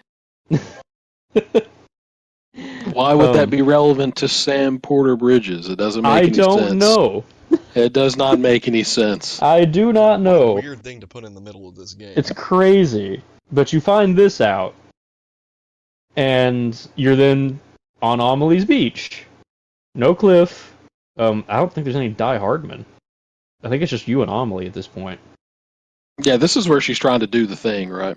She's trying to do the thing. So, do you want to explain the whole extinction thing, or you want me to do it? Or I will explain it to the best of my ability. Others can chime in as well. Though. We'll be on tap. Basically, there were 5 mass extinction events that happened throughout the Earth's history.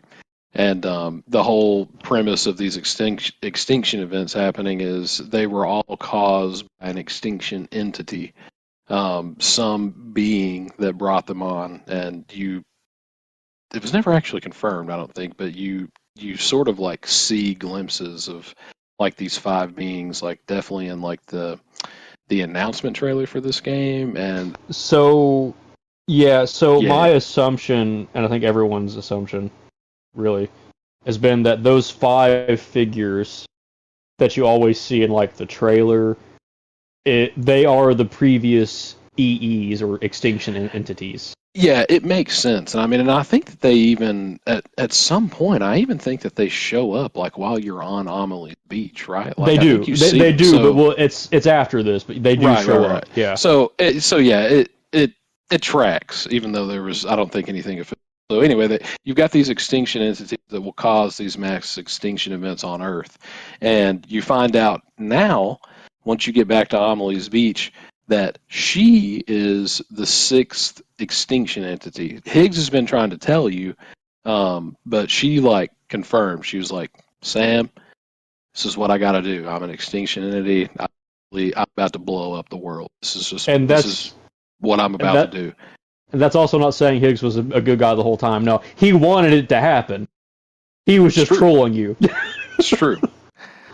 And so you have got to the point of being here now with Amelie on her beach again is you got to figure out how to stop this if you even can.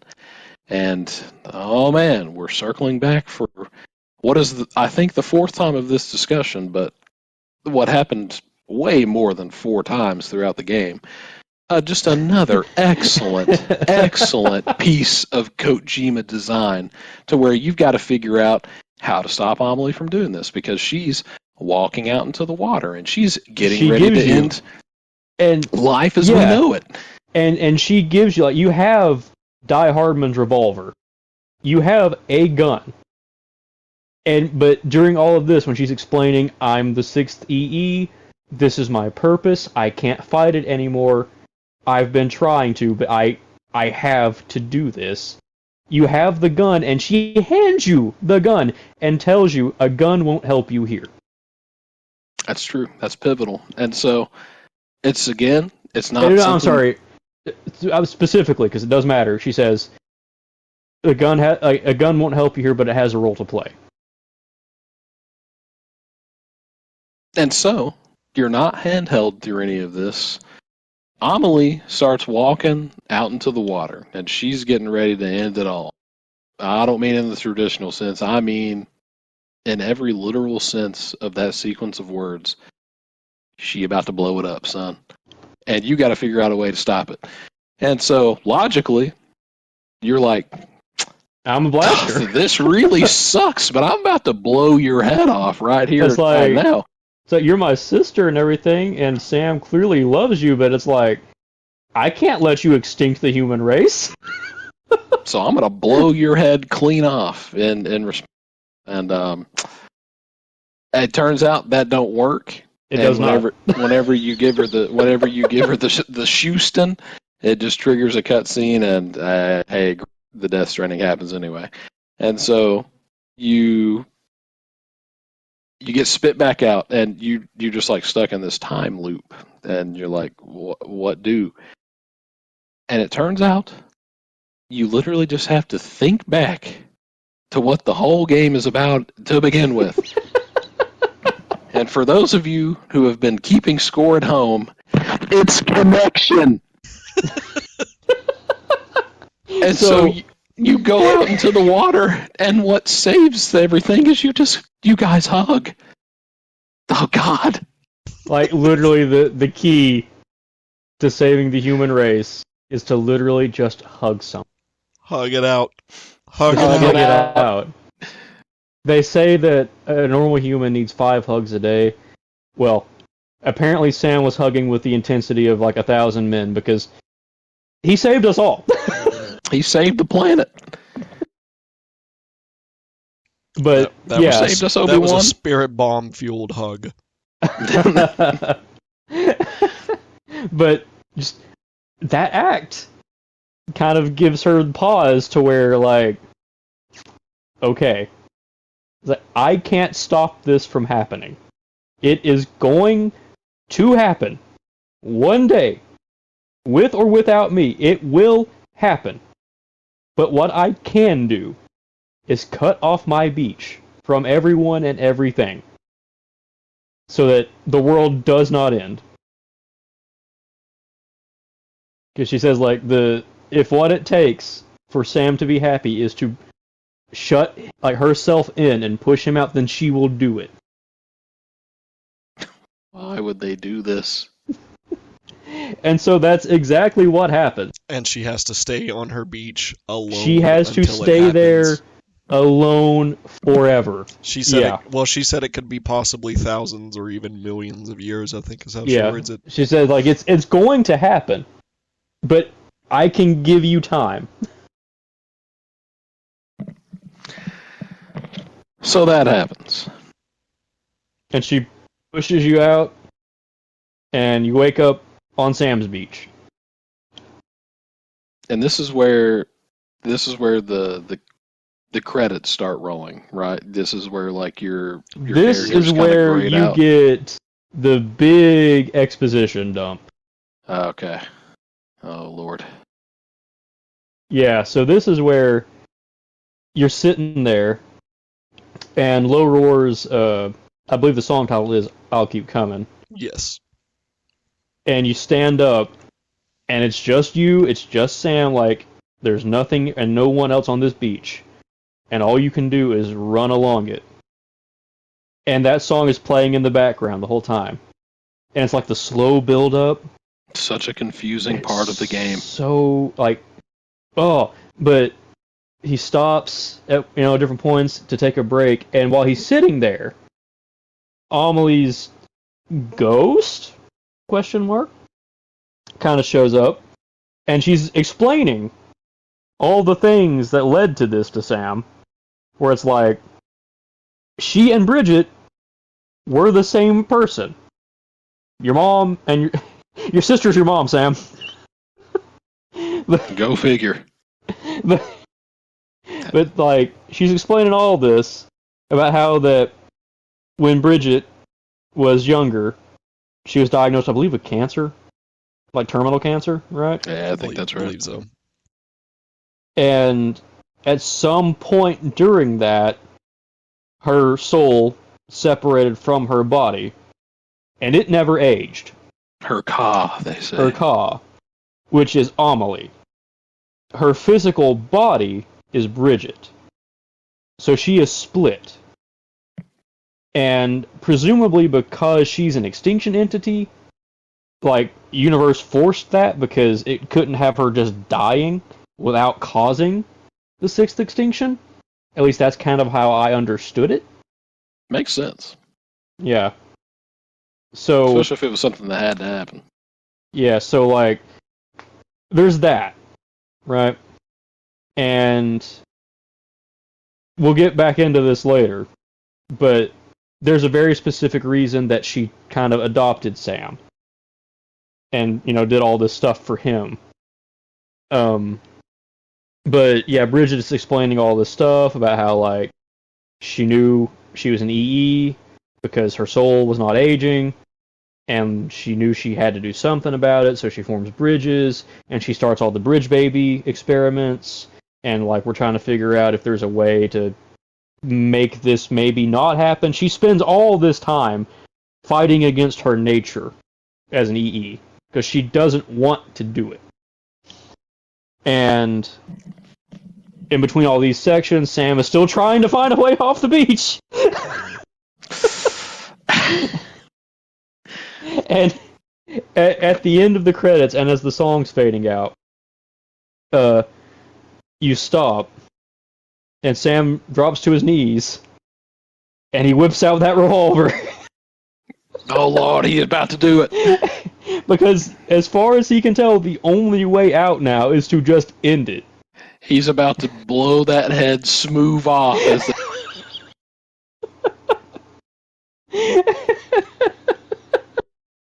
But before this can transpire, you notice, is it Amelie standing on the edge of the beach that you see? I thought it was one of the... something happens and the others find you. So, yeah, well, that's what I'm getting to. There's something, I can't remember exactly. But doesn't Hartman find you? Deadman does. I mean, Hartman finds you, but there's something that prevents Sam from doing it. Right there. And, like, somewhere further down the... Right, no. Okay, so there's, like, handprints. Like a BT.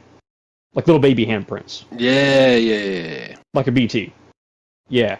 And Sam's like, oh, I'm gonna follow that, I guess, because that's new. And when you get to that point, if you look up, you see the 5 extinction entities hovering over Sam's beach. Like, they're there. But there's only 5, so Amelie was as good as her word. There not being 6 indicates that, alright, there is still a world to go back to. That's right. Big Drew. Yeah. So there's that. And then, as you're kind of wading out into the water and looking at that, suddenly, a dead man comes up out of the water, says, got him, and just grabs you and pulls you in. Plucks him. So, Hartman managed to find Sam's beach, and between Fragile, Lou, and Deadman, they managed to grab him and pull him back to, the world of the living. And then things get really sad. Just when you thought that things couldn't escalate any further. Like, look, a lot of this to this point has been like, man, this sounds goofy. Admittedly, it does. But when you experience it, there's a lot of emotional weight and it will send the you to emotions. I'm about to hop off this episode right now because I don't think I can discuss what's about to happen. No, we're finishing this. I don't think I can do this again. No. We're gonna finish this. The turmoil that this next hour sent me through. Oh boy. So we time skip a little bit. Die Hardman is making this big presidential speech. He's still alive, still good, making this big speech about, all the people that made this happen and, all the unsung heroes, and Sam's just kind of like, nah, I'm good, and he starts to leave.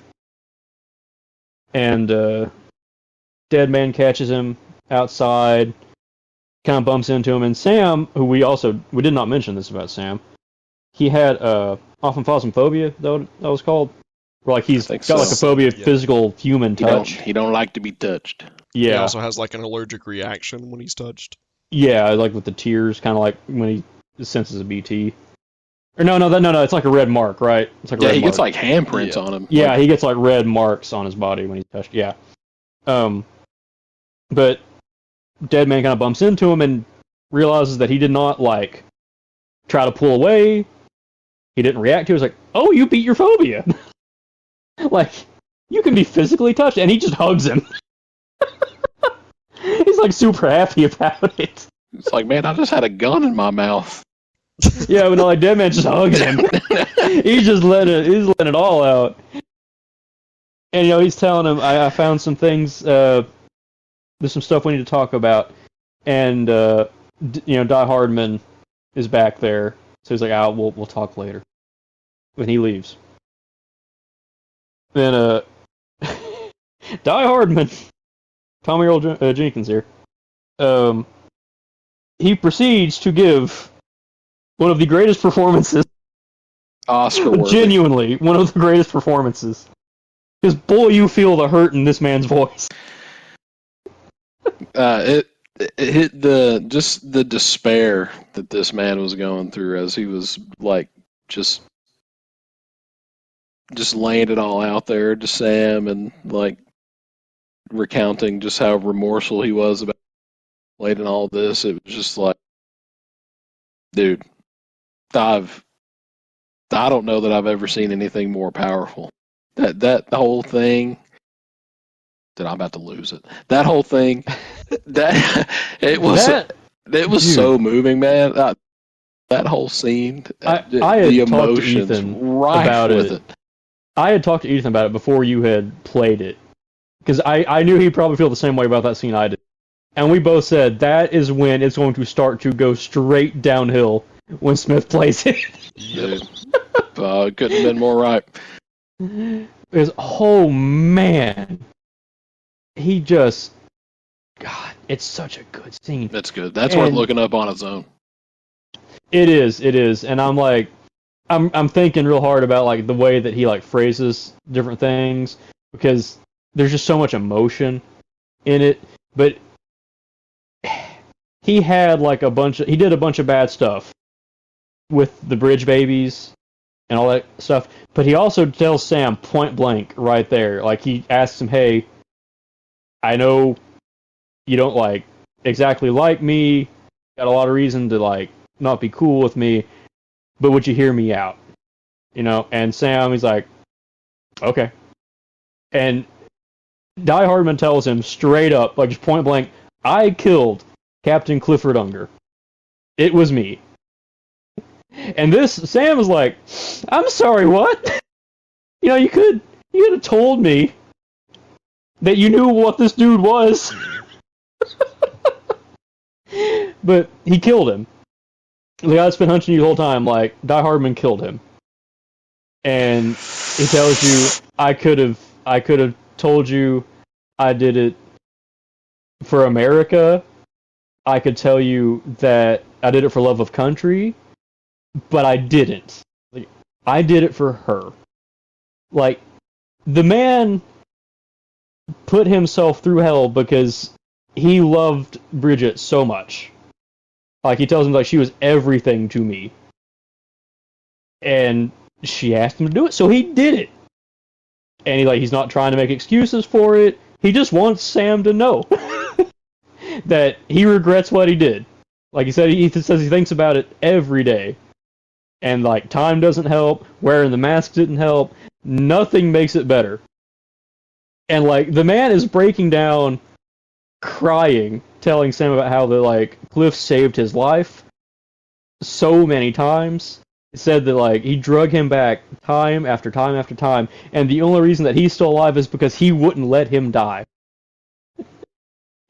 So, like, he killed this man. It only gets worse. And he says, and I loved him. Like, he was a brother to him. I loved him, as much as I loved her. But he, like, shot him anyway. Killed him anyway. And, like, he is still trying to process what happened on the beach, where he, like, stared him down, said it was the ghost of a man I knew, and I knew he was here to kill me, to make it right, and why shouldn't he? And, like, it's just the whole scene, like, just the emotion in his face and his voice is, it's so good. And by the end of it, he is just on the ground in front of Sam. He's literally groveling. He's literally just saying, why didn't he kill me? Like, he says he couldn't save his kid, his BB. And he said that, I guess when he saw I was trying to do my part for America, he let me live. Like, he forgave me again. And, like, and then I think that's where he literally was, like, screaming, where he was like, there's no atonement for what I've done, or something. Yeah, I was like, ah! There's no atoning for what I've done. I don't deserve it. Oh, God. And, like, he's just crying inconsolably on the floor. And that performance, like, seriously, just go look it up, because I could never do it justice. None of us could. Because that man acted his heart out in those 5 minutes. It was like one of the greatest scenes. And, you know, Sam, like, he picks him back up. He gets him back on his feet. And, you know, they clearly have a difference of opinion on the way things go, because he says maybe this is one last chance to keep on being Die Hardman. And, you know, Sam tells him, no, he didn't. It's not for that, because, you know, if you're not scared of death, then how can you value life? Like, the whole Die Hardman thing was like, I'm death-proof. You know, I'm not scared of dying. And it's like, if you're not afraid of death, how can you value life? And, you know, and life's pretty valuable right now. I think he says it's actually pretty fragile right now. He says, you know, they're like, old habits die hard, but that's what's going to have to happen. And he gives him his gun back, the revolver, and he quotes back Amelie to him, that gun won't help you here. And he said, that, her words, not mine. And that he leaves him with that. He walks off with that. And he's just left there holding the gun. And he just says, thank you, Sam. And that's it. That's the scene. That's the last time you see Die Hardman. Yep. It will, for this part. That. Yeah, as far as, like, current, continuity. But yeah, it's a scene. And yeah, that whole section, just the way that he, like, played that out and acted it, man, that got me. And I know after that is whenever Deadman intercepts you about Lou. And now, when is it that you find out the truth? I'm gonna let you go through this part. No, you're explaining this part. But, like, I will say, this is the part where I was doing okay. Like, I was like, oh man, I'm in my feels there, but I'm okay. This next part is where it got me. Like, this is the part where if you have a heart, you are going to break. I need to ask a clarifying question. When is it, so this sequence in question with the particular song in question? Okay, I'll get us there. I'll get us there, and then I'll let you take it. I'll get us there, then I'm gonna let you take it. Yeah, because at some point you find out the truth about what you are or who you are. Oh, don't worry. Like I said, I'm gonna get us to this. I'm gonna get through this thing with Lou. I'm gonna let you take it.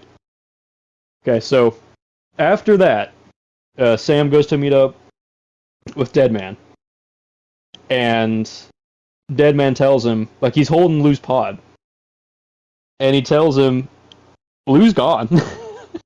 Like, we can't, like, he's gone.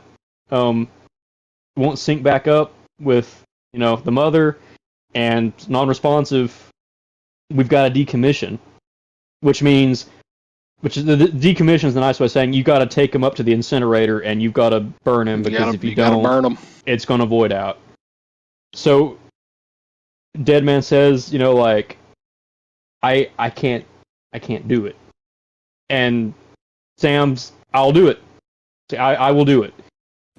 And yeah, so you got to take Lou, your BB, who has been with you through the whole game, and you've got to incinerate the body. And Of a baby. Of a baby that Sam has grown very attached to, because before it was just BB, your BB. Oh, hey, you've got your BB pod. It became Lou. And like Deadman even questioned at one point, Lou, like, who's Lou? That's what I named him. It's Lou. This is Lou. So like Sam clearly got attached, and it's just we've got to decommission. So it's essentially Sam saying, "Yeah, I'll do one last delivery. Like I will do this." He even says that. Yeah, like as you're going out the door there, you run into Fragile, and she's like, hey, we're doing pretty good for ourselves right now. I could always use someone, with your skill set and all that stuff. And Sam's just kind of, no, I'm done. Like, I'm spent. I'm done with people. It's like this is the last one for me. And yeah, you walk off there. Well, and she tells you that she couldn't shoot Higgs. Yeah, she does. She does say that she couldn't shoot Higgs, which is relevant. But Fragile, out of all the people coming out of this, I think Fragile kind of got out the best. Because she had her full character arc and she got what she wanted in the end, more or less. Her trauma was front-loaded. It was front-loaded. She came out better than she went in. She's like officially a UCA porter. Like Fragile Express is like official. It's real cool. But yeah, Sam's like, nah, I'm done. I'm good. I'm not doing this anymore. And you proceed to walk off. And as you are, that's wrong. I'm gonna let Smith take it. But as you are starting to come up that hill, and the sun's coming up, and it's bright and it's sunny and there's no clouds, like no BTs, no time fall, and everything's kind of just okay. Then they hit you with BB's theme by Ludwig Fossel. And holy crap. Banger, but also when you are walking and you are hearing the lyrics to this song, holy. The song that just about every time you see Cliff throughout this game, through he's the whistling eyes, and singing it. He sings it. Yeah, he's like singing it to BB. So like you're now realizing, and we didn't really expand on that because this is all coming around, but we didn't really expand on that. But every time you're in these sections where you're seeing through the BB's eyes and flashes, like Cliff is whistling this tune, or he's outright singing it to you as the BB in the pod. So like you're then hit with, oh God, I'm delivering this man's child, like this dead man's child, who he wanted to save, to be incinerated. On top of this, like, this being Sam's, like, adoptive kid at this point. Because a lot of time has passed in game. Yes, it's been at least a month. Yeah. Oh, I think it's longer than that. I think it is, but it's been at least a month. I'll look it up. So with that, why don't you take it away, Smith? Oh boy. Yeah, so you're going on this one last delivery. Truly tragic. He literally says it. Literally says one last delivery, Lou. Truly a tragic thing, and more senses of the word than just one. And so, like Potter said, it's unlike any other delivery that you've had to mess with. Like, you meet no resistance other than your own tears as you're just listening to BB's theme as you're making your way to the incinerator across the map. And so you're going along, and eventually you get to the incinerator. And it's time. The little incinerator box comes up, And Well, actually, right before that, when you get to the incinerator, Yep. Sam kind of like stalls up for a minute, like on the outside of it, and he stops and he says, "All right, I guess we're here." And he like looks at Lou, like at the little body in the pod. And he kind of taps it, says, "You still with me, Lou?" And he's kind of hearing Dead Man say, like in his head, the poor thing was never truly alive, not in this world at least. And Sam decides, you know what? One more time, and he plugs back into Lou's pod. And then he has another flashback. He does. To Bridget, who is obviously not dead from the cancer yet, and Die Hardman. And Bridget, and you're seeing this through the eyes of the BB again. And Bridget says, I couldn't remember when this popped up, but this is yeah. right. Bridget saying that this one's, this child's special, like one of a kind.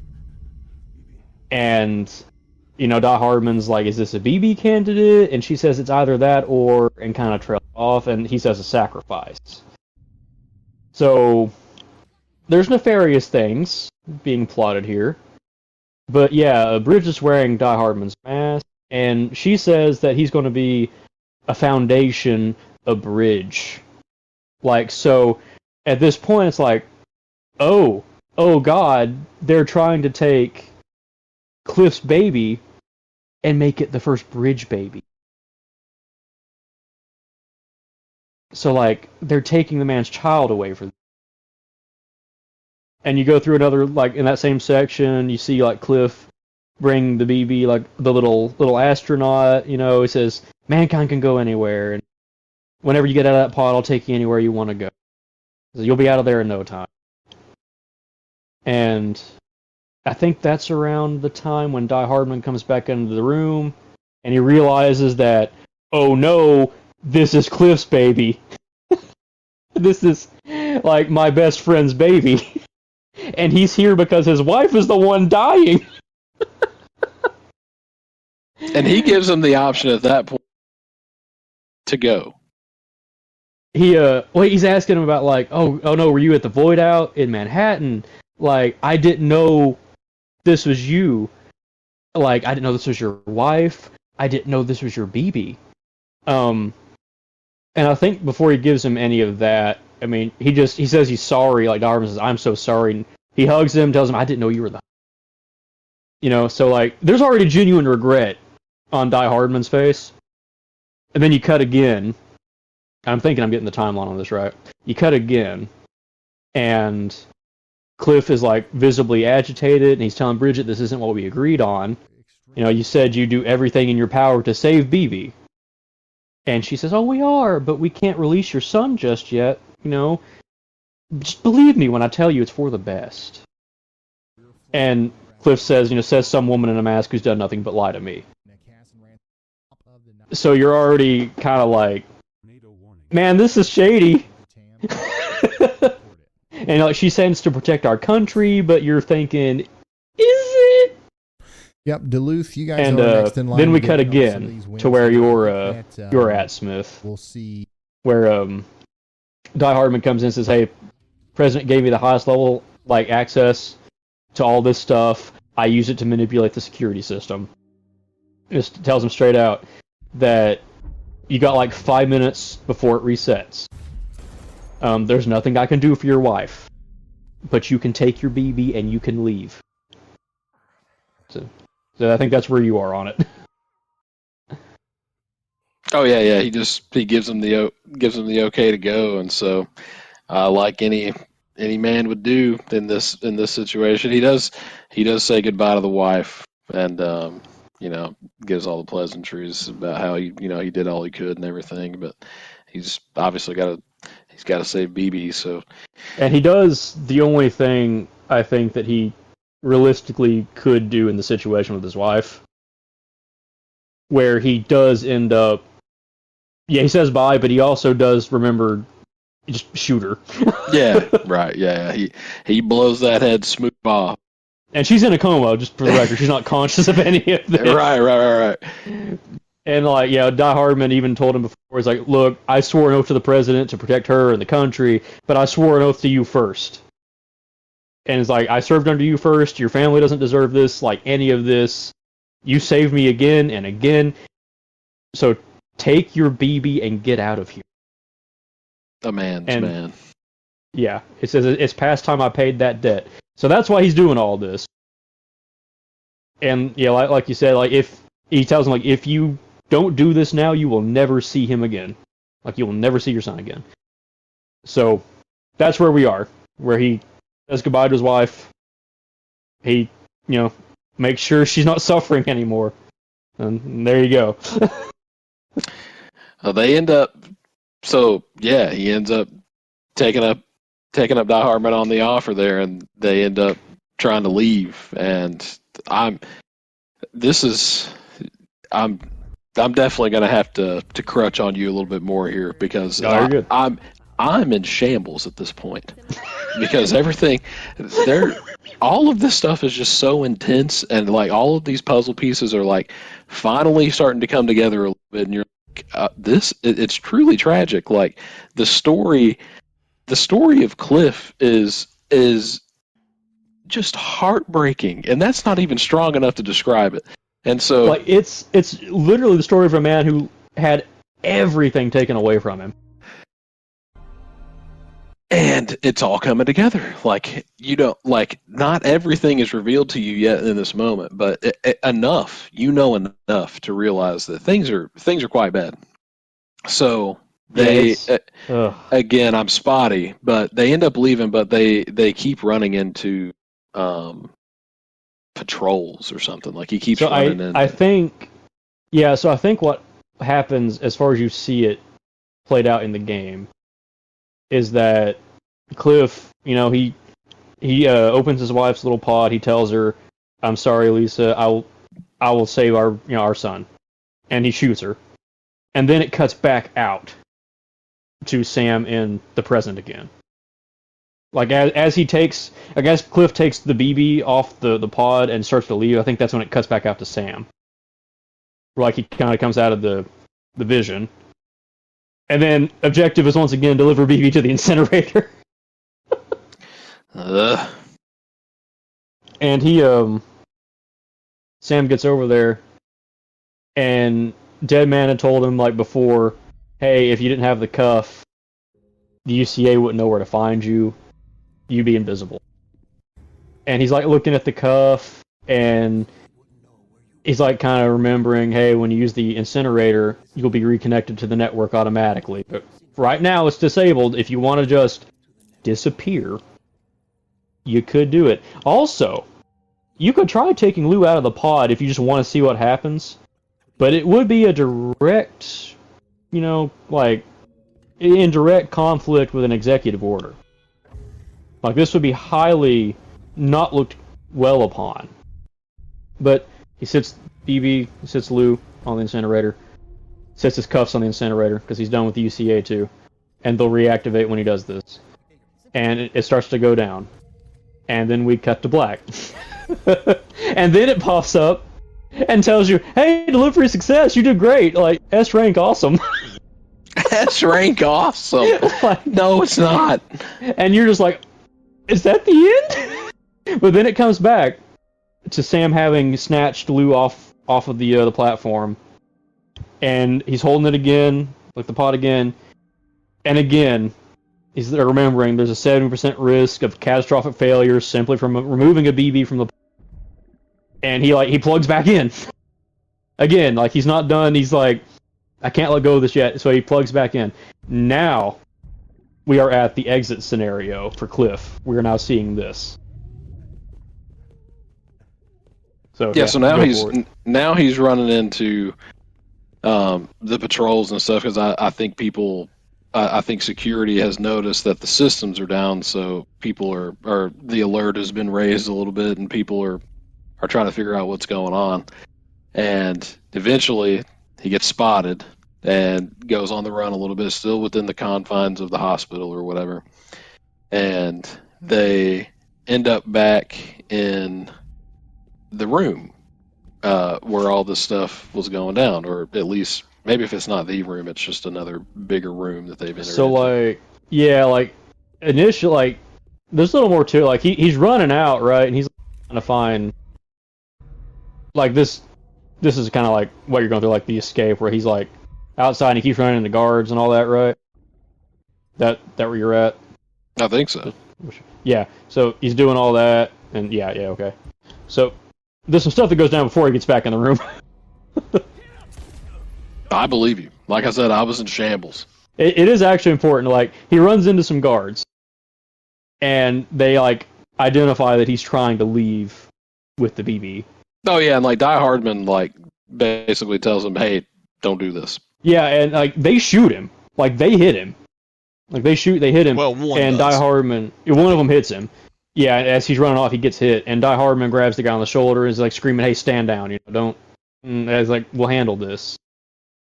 And Die Hardman kind of comes around the corner, finds Cliff like kind of sitting on the floor, bleeding. Tells him, "I'm sorry, Captain. Like there's not much I can do." And about that time, like the armed security comes around, and Die Hardman getting between them, and he's like, "Hey, no!" With like, everybody stand down. Like, everybody stand down. And that's when Cliff stands up and puts a gun to Die Hardman's head and starts backing into the room. And he tells him, "Thanks for trying, John," before he like tosses him back out. And then he has him stop again, and they tell him, "Hey, you need to step aside, sir, or we're going to shoot you." And he tells him, "No, it's a dead end. He's trapped. Security's going to take it from here." And this is where we're back in the room. And then they, Die Hardman really did him a solid there. The guards did spot him. He was like, "You saw wrong," and there was a little bit of a kerfuffle with them trying to get in there. So it was just he did his best. He was doing that one final duty to the man, the myth, the legend himself, Cliff. And so they bust in there, and lo and behold, Cliff and the BB are there, and he's in there apologizing to Lisa again after we've established that he blew that head smooth off, and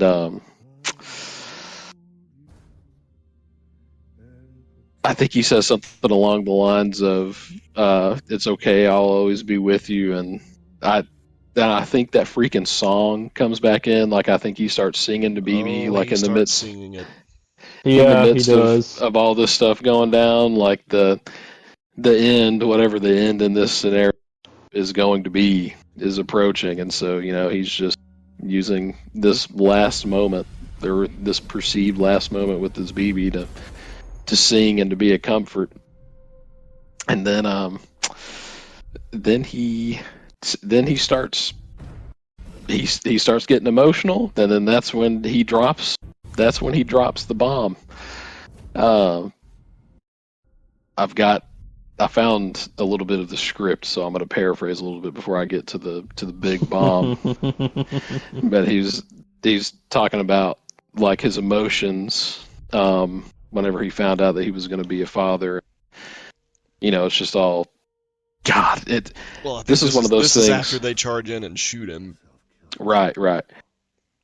And so they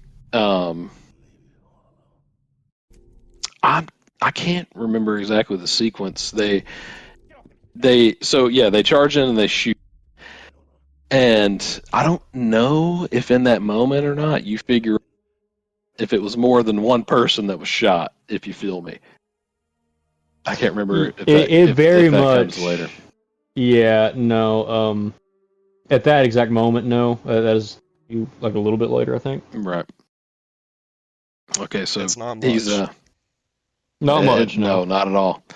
And so yeah, he's just talking about how scared he was of like finding out that he was going to be a father and all this stuff, and like just the little exposition that he goes into there.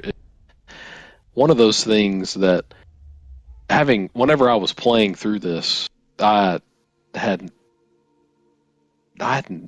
not been a father for too long myself, and so it was just like another, just a personal anecdote of just like how crazy this game was making me time. And he was talking about how, you know, having this kid, this big special thing come into his life. He talked about how it changed him, and he said, you know, I couldn't just go off and get myself killed anymore. I couldn't leave you all alone. I couldn't do it. And he said, I had it all wrong, all wrong. Father didn't make me scared. It made me brave. I'm sorry it took me so long. And I think then they make the realization, they being Bridget, that something far more horrendous has happened here. That they also shot the kid. And Clifford keeps going on to say, and this is verbatim right here, from the words of Cliff. They told me your name was Sam Porter, but you're Sam Bridges, my son, my bridge to the future. Without you, I was just like any other Cliff, a dead end, no way forward, nothing but an obstacle. Looking on at the world, people like you were trying to build. Dividing people was the only thing I was ever good at. But not you, Sam. You bring people together. You're their bridge to the future. And mine. Oh, God. That oh, God was not him. That oh, God is coming from me. And then he says, come on, Sam, stand up. And then that's like when you realize as somebody playing the game that the fourth wall, in a sense, has been broken a little bit, because like Sam proper, the adult, is like sort of just like there as an observer somehow, and all this, and he's like that, and he even asks the question, is this me? And they're all piecing this together in the room, like back in that little flashback sequence, like realizing that they shot the BB-2, and Amelie is also there at the time helping adult Sam proper process all of this, and she's like, there you are. Yeah. I'll pass it back off to y'all because I'm about to screw this sequencing up and all the emotion. I will just say that thus completed the greatest twist in video game history, possibly storytelling history, period. Where you find out all along that Sam was the BB. This entire time they had you convinced that it was being hooked up to the BB pod was letting you see into its memories, and then you were just accessing your own. Yeah. Oh. Yep, it was never you seeing Lou's memories. You were always like, it was always just Sam having access to his memories as a BB. And let us not forget that this is approximately the moment that we see Amelie pick up dead baby Sam, and that is what kicks That's off what I was about to say. the entire Death Stranding, was her interacting with the dead BB. Yeah, because Sam had been hit, and Bridget comes over there, and she's like, no, this can't, no. Like, this was the whole thing, this was gonna fix it, this is everything. And on the beach, Amelie finds Sam's little body, and she picks him up, and she heals him. She makes that little cross shape, on his stomach, which is why he has that scar.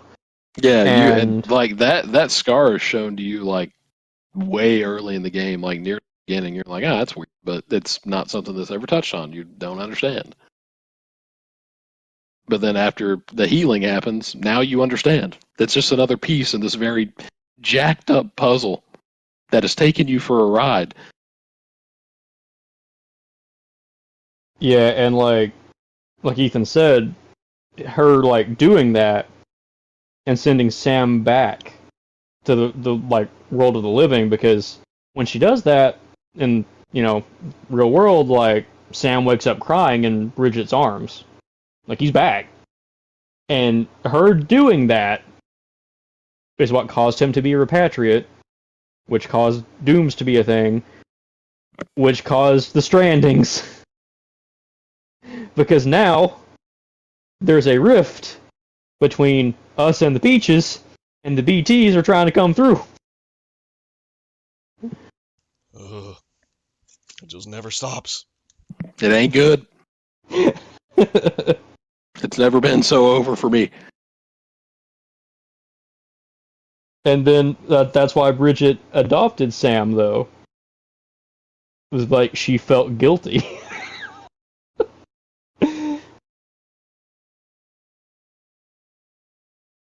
So yeah, that's the whole thing. But you know, that's pretty much all the. That's And then more or less all the key points.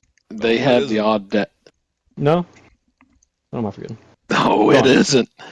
Yeah. Carry on. You hit us with one. Well, it's right after that we cut back to real-time Sam. Yeah. All right. Yeah. That's right. Pulled, if I could talk, who has pulled Lou out of the pod and starts performing CPR on this little lifeless body. And he can't get anything to happen, so he just embraces the body, crying. And then it starts moving and crying, which is quite the opposite of me, who was lifeless and crying. I just remember at some point during all this playing, and again, I mentioned it the last time that we did a slightly little in-depth thing, that I streamed quite a bit of my playthrough so these boys could watch along because they wanted to witness my downfall as a human being. And whenever that hospital sequence unfolded, and literally, I think at the exact moment that Cliff, that little sequence of dialogue where he said Sam's name as his kid's name, and then right there at the end when he said, "Come on, Sam, stand up," and everything became clear in that moment. I literally, you hear the meme all the time of falling to, I fell to my knees in my freaking living room and was doubled over the ottoman, just in tears. He is not exaggerating one bit.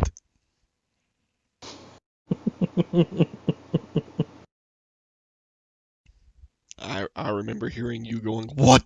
Whoa, that's the craziest twist!"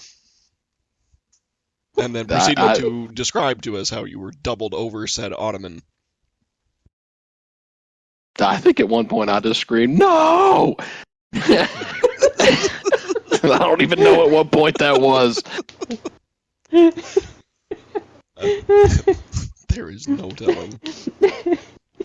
But yes, the CPR on the child. And he is trying desperately too. Yeah. And the poor little body is just kind of limp and like, oh god, it's hard to watch it. But then it comes back to life, and Sam walks out into the rain without his hood up. Which is not Timefall. It's not Timefall anymore, and he's just standing there holding Lou in the rain. And then it's the happy ending. But it's still not over. Oh no! There's something that happens too where isn't it at this point that, or maybe it's either at this point or maybe what he's about to talk about after, that you find out that you cut out. That you find out that Lou is a girl. That is that is the after credits. It says Lou is short for Louise.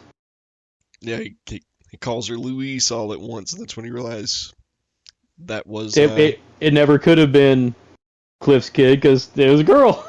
But you didn't know that until this moment. You didn't know that, yeah. And it is so also. It really was never after Louise, after Sam the whole time. Yep, that's effectively his granddaughter, because that's what Sam and his wife, who committed suicide, were going to name their daughter, or did name their. Yeah, going to name. Yeah, it was. I mean, they literally don't stop hitting you with these emotional bombs until literally the very end. So you are left in the wake of all of these revelations, most of which have unfolded in front of you in the form of what can only be described as maybe the best short film you've ever seen. Over the course of an hour, a little more. And the way that it just thrusts you back into the in-game content to finish up, like, grinding out trophies and, like, maximizing your reputation with all the different distro centers and shelters and things is, hey, you're back here 2 weeks before all this crazy stuff happened. Go nuts! Before the revelations. Go nuts! Which, admittedly, it's a cool way to handle to handle the post game, but man, it was just you literally just get spat back out, and you're just standing out in the world, and you're just left to just wallow in everything that you've witnessed. Yeah, it is. And it's such a good game, though. Like, Truly experience. We have probably done I know we have done a terrible job explaining all this coherently. I'm sure we're all aware of that. Like, the episode title may actually just be "The Boys Explain Death Stranding Poorly," but this may end up having to be a freaking two-parter. I was actually thinking we might have to cut this, and that's totally fine. Like, we'll put in something before it, but we can make it happen. Yeah, don't forget, we're doxing somebody in the title of part 1. Yeah, that's fine, it's fine. But, I mean, since it's two-parter, I do want, and we've already been running real long in the tooth, but I do kind of want to talk about a little bit about 2 before it comes out, like get some theories out there that we have, maybe. Just, like, implications and stuff, because, like, something that I'm sitting here thinking, like, this is going to be bad, is in one of the trailers, Sam asks at one point, was it you that killed Lou? Yeah, Lou's gone at some point. Higgs is back, and he has a freaking guitar gun. Oh, the guitar gun. Oh, man. There are definitely many things happening in Death Stranding 2. And we can't wait to play it. We really can't. Yeah, we took the long way around to say, in short, this very thing. We love Death Stranding. It is certainly my favorite game of all time. And yeah, this time in a week we will be deep in DS2. I can't say that it's not my favorite game ever. It's definitely up there. It probably is my favorite. But man, it's definitely up there.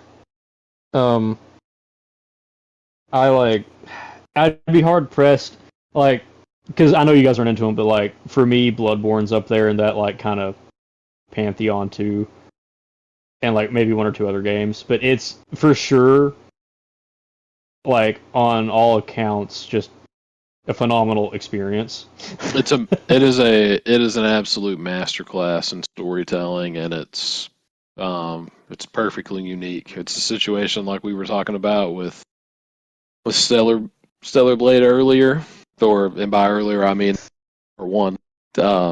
It's its own unique IP, and there's genuinely nothing like it. And the way that the universe unfolds as you move through it's unrivaled. It's my favorite game of all time. It can't be overstated. It's so good. Well, I mean, soon it's going to be Death Stranding too, right? Yeah, true. Well, we will see. We will see. See how bad Kojima decides to hit you with the feels this time. See if it's going to be something like the Steve's gonna hit you with either the sweet chin music or the attitude adjuster. Man, I just- if part 2 hits me even anywhere close to as hard as part 1 does, I'm not gonna see my own kid's 3rd birthday. She's 2 for reference. It just ain't gonna. It will be over. I don't see any. A man can only handle so much. I don't see any feasible way that he could do it again in the second one. If anyone could, it's him. But I just don't see how that first one could be topped as far as that kind of emotional bearing. I mean, let's think about it though. I mean, it's We'll see if they're. It's good old Kojumbo. Like, if they're alluding to the death of Lou, oh crap! I mean, think about some of the stuff. If it's in the trailer though, it's probably not going to be. He always throws you curves. Yeah. But I mean, I fully expect that he can top like emotional stuff in one way or the other, because like looking at his track record, talking about like Metal Gear, you go from I didn't think anything would hit me as hard as Metal Gear Solid 3. There's some stuff in 4 that definitely did. Oh, 4. There's some stuff in Phantom Pain that definitely did.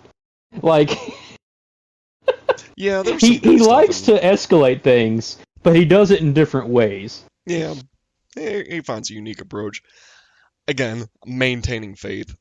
I could see him pulling off something in Death Stranding 2, but boy, it's going to be hard to top that, because that's just that whole revelation of Sam being the BB in the pod the entire time. That's it's just such a good twist.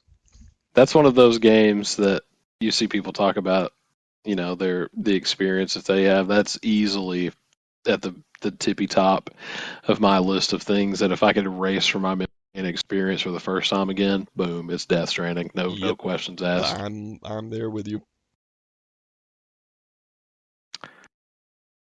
Well, yeah. Well, I do want to say that I do have a theory, and I don't know that it's going to be accurate.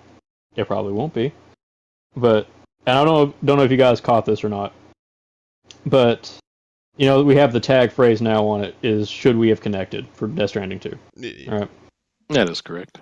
I think, and again, you guys might have caught this, I think that Lou and Tomorrow, like the character Tomorrow, that Elle Fanning is playing, are the same character.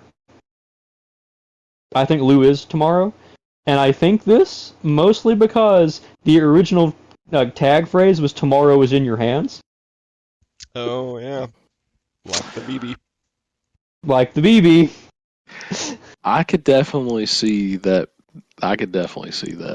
That's one of those things that if you said to those not indoctrinated, that would seem a little tinfoil hatty, but that's definitely right down the Kojima alley for sure. Oh, it is.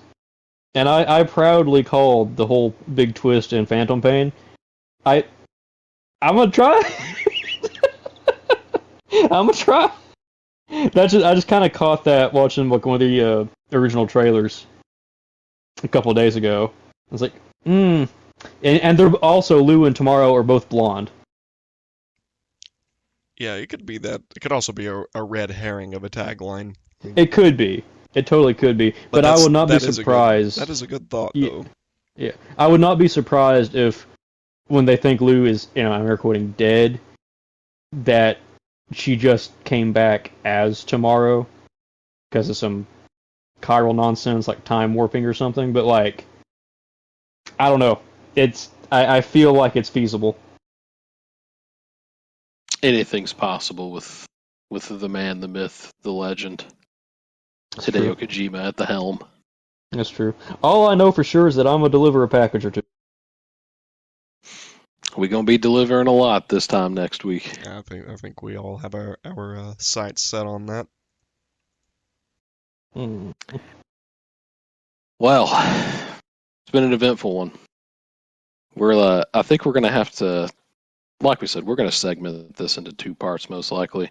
We'll probably have to go back and record a little a little something to put at the end of part 1 just to break it up nice for you guys. But we are, of course, ever thankful for your time and consideration, and somehow you've had the strength to sit through another one of these and another 2 of these in this special double feature.